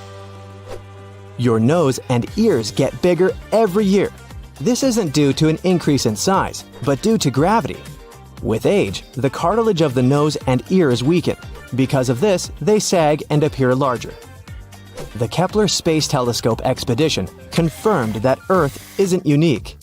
Most likely, our world isn't the only place in the universe where there's life. The device size of a minibus flew through space for 9 years. During this time, it confirmed the existence of 300 million planets that are potentially habitable. They have a solid surface, liquid water, and nearby stars that look like our sun. All plants, fungi, animals, and humans evolved from a single microbe. Scientists call it LUCA, last universal common ancestor. The microbe was discovered by comparing the genes of living beings and their descendants. LUCA lived 4.5 billion years ago. It lived in the craters of deep-sea volcanoes, among hot lava and water. Recent research by scientists has shown that Neanderthals could hibernate like bears. This is confirmed by the bones of ancient people from the Spanish cave Cima de los Huesos. Scientists have found signs of slow metabolism on the bones. It proves that Neanderthals slept for months and did not leave the cave. The myth that closed eyes improve memory is true. When your eyes are closed, you don't need to memorize information, and the environment visually does not distract you. This frees up your brain's energy and makes the memory more efficient. The acidity levels of the human gastric juice and the acid from the car battery are almost identical. Plastic and even metal will dissolve in your stomach. If we drop a metal plate the size of a penny into gastric juice, there will only be about 63% remaining of it within 24 hours. Mosquitoes actually bite some people more than others. The most delicious humans are those with type O blood. Also, these insects have really good eyesight. They're attracted by green, black, and red colors. So, check the color of your clothes before you go camping. Each human is 99.9% empty space. Your body, like any other object in the universe, consists of atoms. At the center of atoms, there's a super small nucleus. If you zoom the atom up to the size of a basketball, you won't see the core. If it was possible to get all the empty space out of your body, you'd probably be as tiny as a grain of sand. You can actually put a shark in a trance for 15 minutes. To do this, you need to stroke the nose of the dangerous animal with your hand. This sort of hypnosis is called tonic immobility. That happens thanks to the receptors in the shark's nose.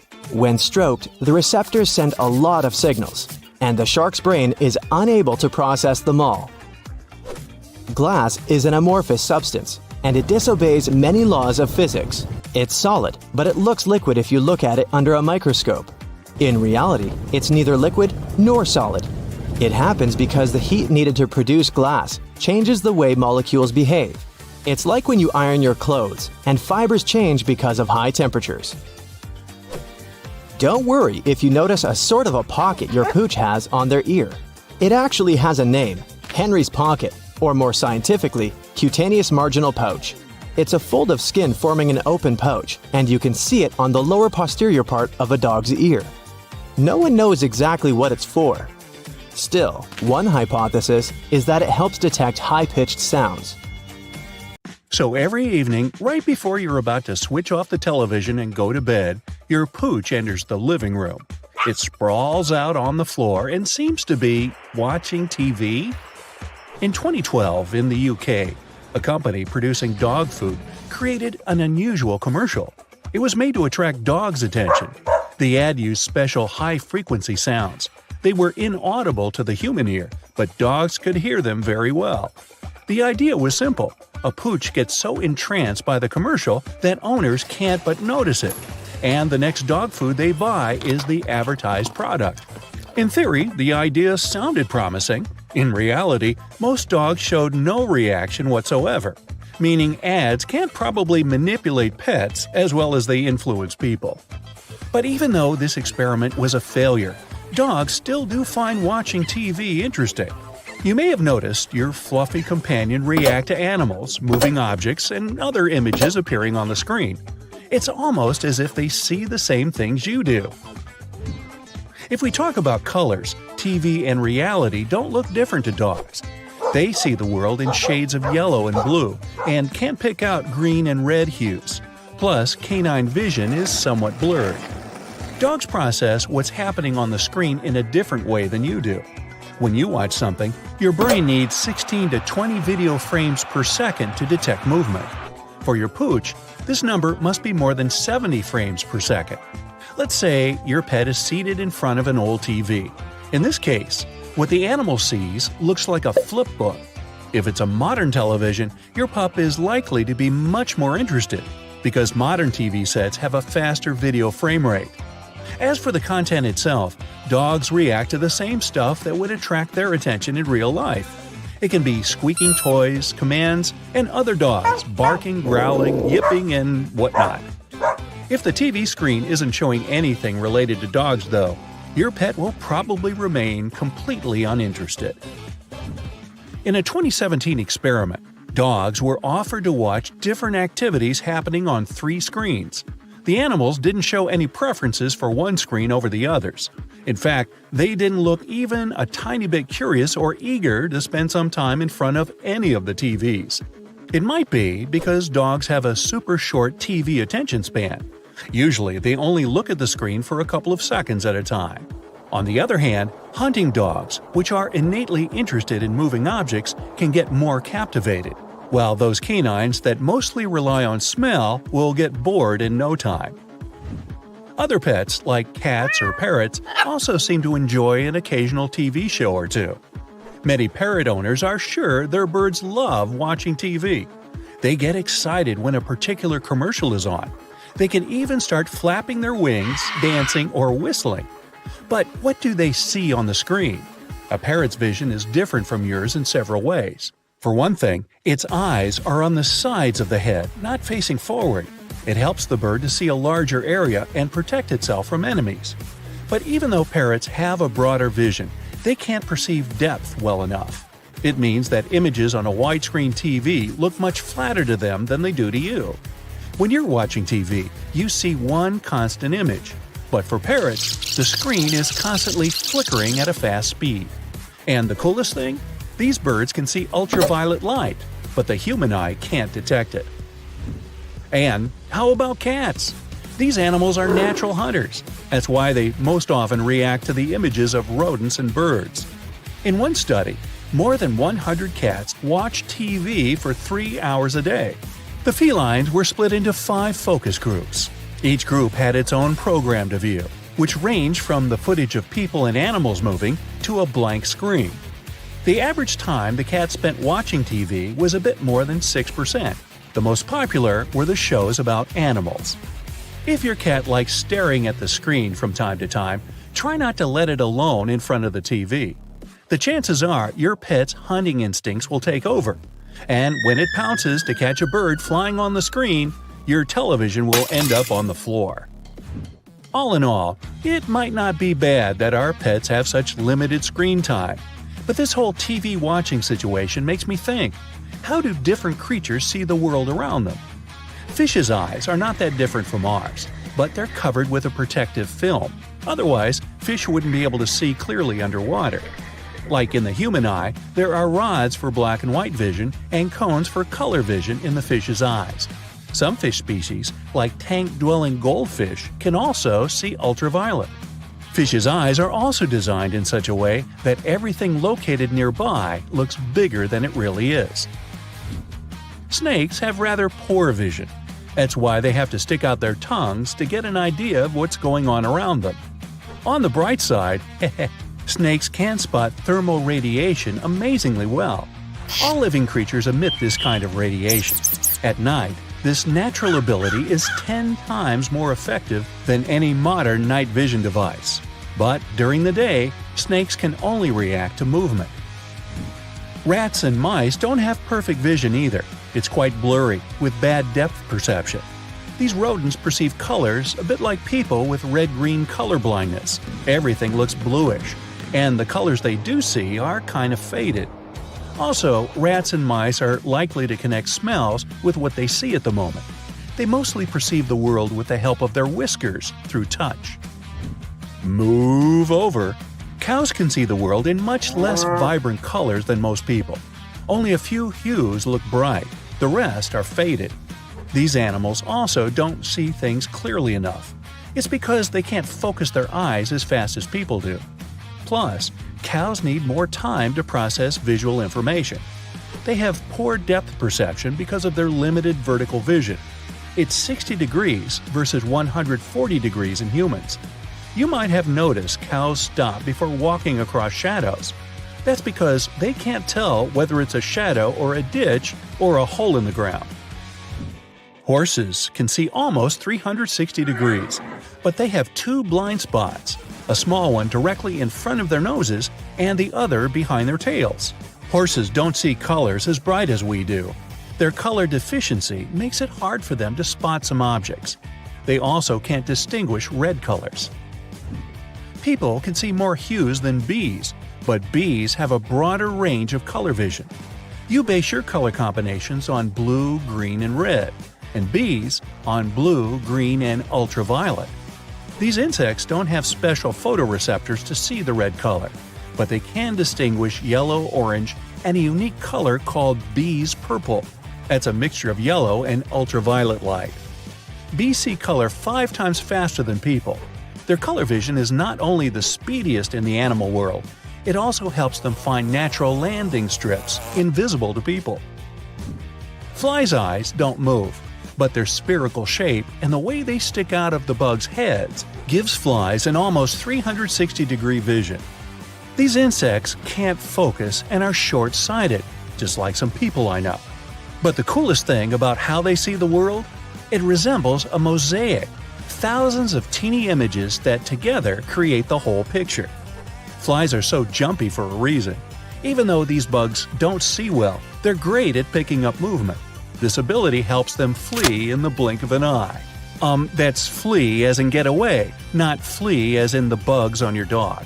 Are we clear? Good. Moving on. Sharks see the world in monochrome. These creatures are a bit short-sighted.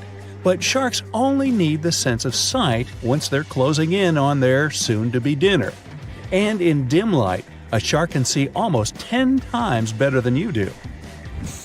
Garden snails' eyes don't focus or see colors, but these slow creatures can make out other living beings coming close.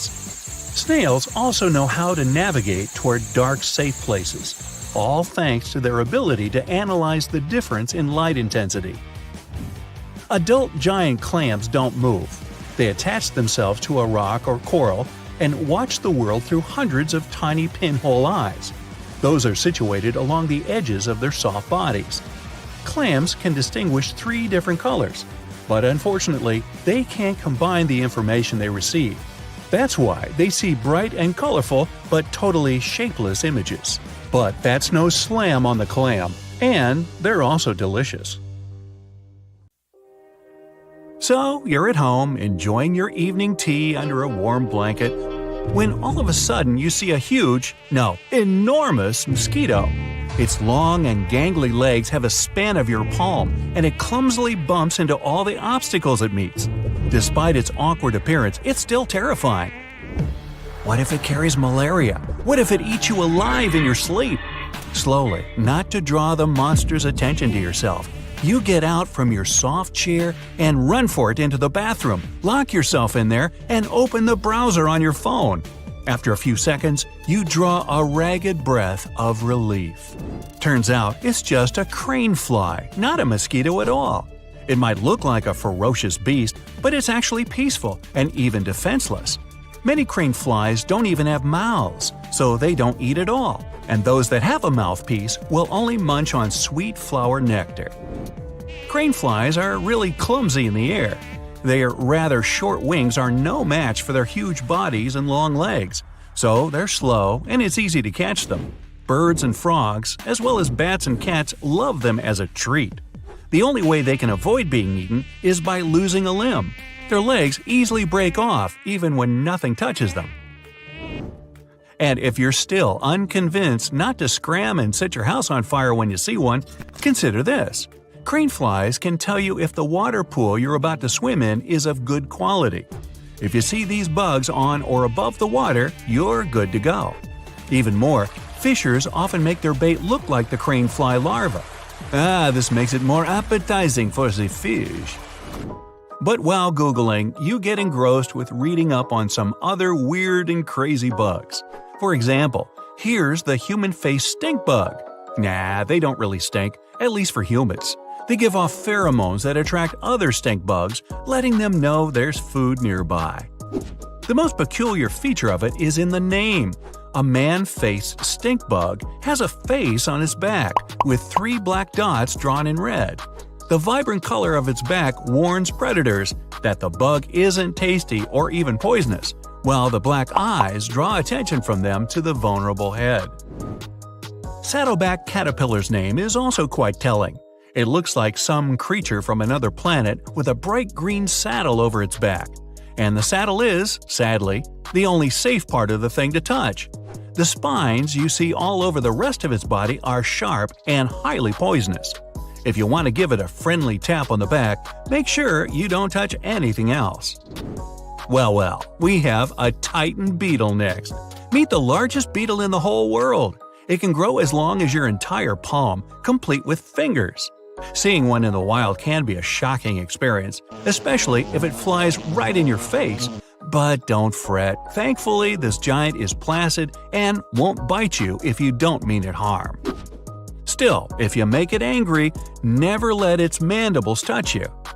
The bug will hiss and bite, and what such snap can crack a pencil in half. What's interesting, an adult titan beetle doesn't feed at all. It doesn't need food to survive. As a larva, it gets enough energy to keep it well-nourished even when grown up. Ooh, I'd love that ability. An even more menacing-looking bug is a giant weta. Living in New Zealand, these cricket-like creatures look like someone forgot to lock the portal to the infernal. A massive, beefy body with 6 thorny legs, long alien-looking antennae, and big mandibles that just might cut steel. Well, in fact, these giant insects are quite peaceful and won't bite unless provoked. And even if they do, it's not as bad as you might think. There are videos with weedas biting hands of people holding them and doing no harm at all. So don't let it scare you, even though such an insect might weigh more than a full-fledged sparrow. Atlas moths look like they have 3 heads, 2 of which are serpents. These pretty nocturnal flyers have strange shapes on the tips of their wings that look like snake heads. This seems to be their mode of defense from predators. And that's also why they're sometimes called cobra moths.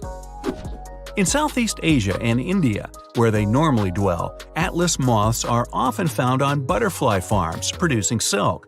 And that's some sight. The wingspan of one such moth can reach 10 inches. That's larger than your hand. Peacock spiders are perhaps the cutest arachnids in the world, second maybe only to their jumping cousins. They're so tiny you probably wouldn't even notice one scrambling through your kitchen. But if you get a chance to take a closer look, do it. Peacock spiders are beautiful. They have large, beady eyes, a shiny blue and red coat, and cute fuzz on their body and legs. And their mating dance is something else entirely. Too bad they only live in Australia. Another moth on the list, the hummingbird moth. Remember the atlas one, how huge it was? Well, this one's as big as a hummingbird and holds much more resemblance to its namesake than that. The speed at which it flutters its wings, the long tongue to drink flower nectar, and even the sound it makes when flying, all of it makes you wonder if it's really a moth after all. Of course, the fuzzy critter is absolutely safe, and you should consider yourself lucky if you ever see one. Long-horned orb weaver spider is one of the most unusual arachnids in the world. It's just your regular spider in all respects, but for some reason, it boasts 2 long curved horns on its back. The back itself is bright orange to ward off predators. Red means danger. But scientists are still unsure why this spider needs those prongs, so there's a web of mystery for you. The soft rustling of leaves underneath, a pile of them slightly moving, and a big mighty horn shows up. It's the Hercules beetle, one of the largest beetles on the planet. Almost half of its size comes from that horn on its head. Thanks to this wonderful appendage, you know exactly it's a male. Females don't have it at all. Yet the name comes not only from the horn, but from the amazing ability of this giant to haul extremely heavy loads. Its strength is second only to dung beetles. A Hercules can carry as much as 850 times its own weight. If you ever see a bug with 5 heads wearing a pointy cap, no, you're not on another planet. It's a Brazilian treehopper. Straight from a sci-fi movie and onto your screens here, this insect is a real mystery. It's small and secretive, and much is still unknown about it. No one knows why exactly the treehoppers have these fuzzy balls on their heads, but they've only got 1 head after all. That much is certain. Going for a swim in a freshwater pond somewhere in the African tropics. Watch your toes. You can get a giant water bug hunting them. It's a predatory bug and the largest of its kind. With those huge pincers, it's no wonder it's commonly known as an alligator flea and a toe biter. The bite of this water-dwelling monster is really quite powerful. It grabs its prey with the front legs and then slowly munches on it. And when I say it's a predator, I mean it. Giant water bugs' favorite food is fish and amphibians. Despite their name, scorpion flies aren't related to scorpions. They get this moniker thanks to their tails, which look a lot like the notorious arachnids. Seeing a flying scorpion is a daunting sight at best, but fear not, these critters are small and gentle, and they can't even bite you. Only the males have such a tail, and they use it to attract females. Hey!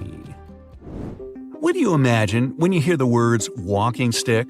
Certainly not a bug, but that's exactly what it is. Look at this twig and try to guess. Is there something alive on it or not? Yes and no. This twig is not a twig at all. It is a walking stick. These insects have developed a fascinating camouflage. They're long and unassuming, able to stay still for hours on end, which makes them look like dry twigs. But as soon as you touch one, it scrambles away on its gangly legs. Thanks to their appearance, Predatory birds often miss walking sticks in the dense foliage, and their Australian kin give off a pleasant scent, something like peanut butter. Ooh, yum.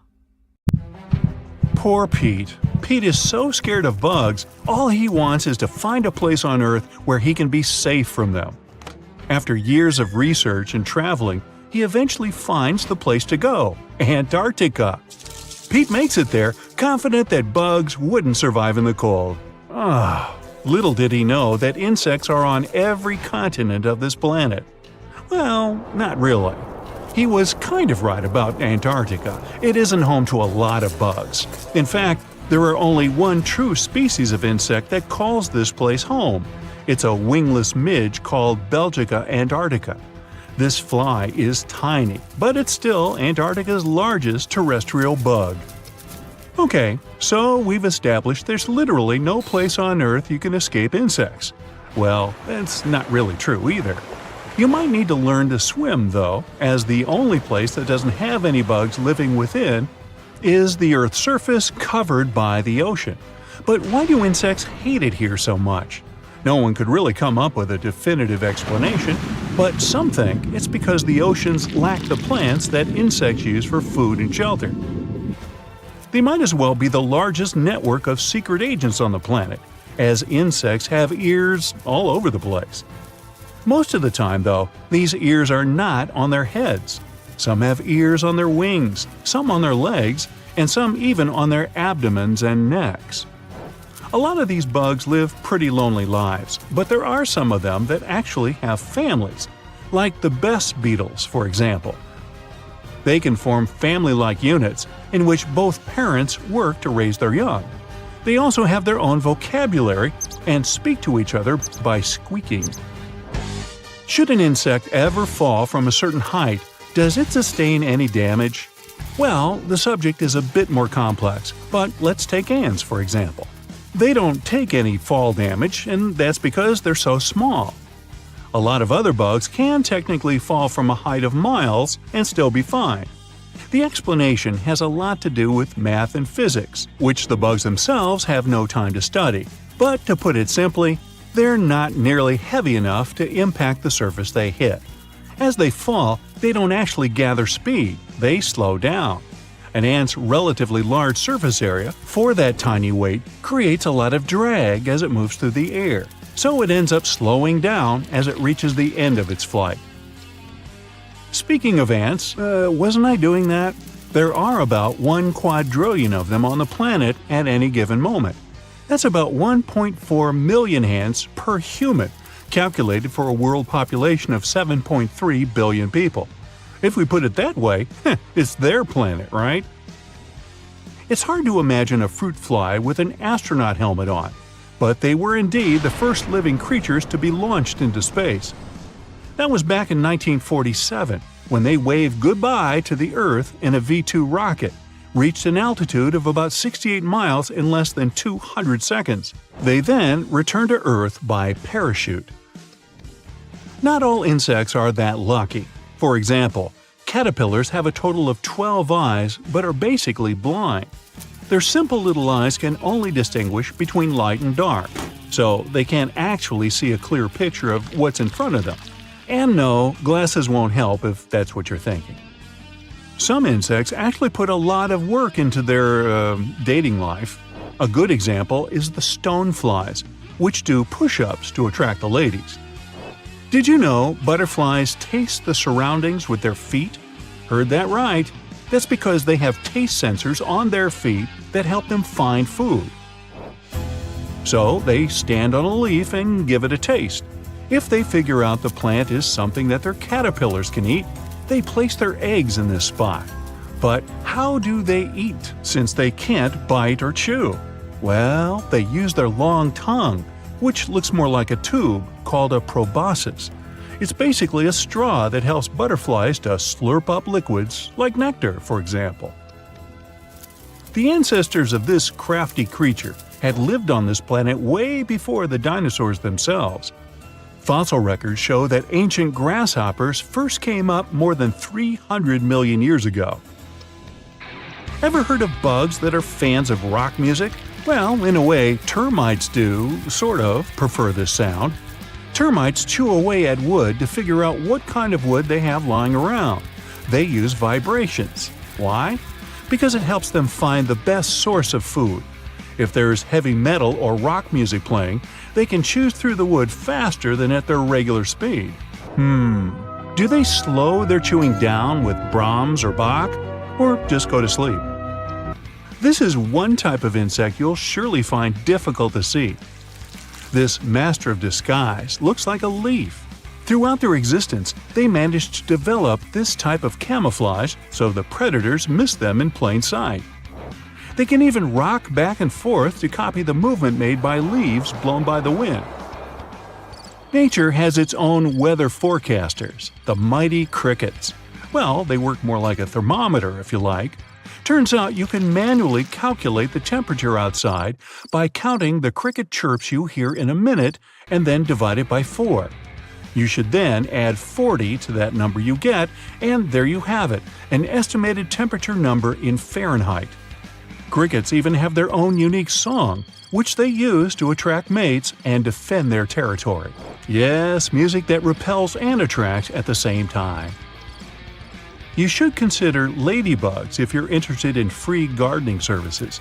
That's because they feed on other insects, some that can actually damage your plants. They can keep fruit flies and other mites at bay. A ladybug might end up eating more than 5,000 insects in its lifetime, which adds up to about a year.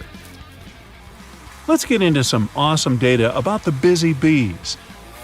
Their wings can beat 190 times per second. Now, I'll do the math for you.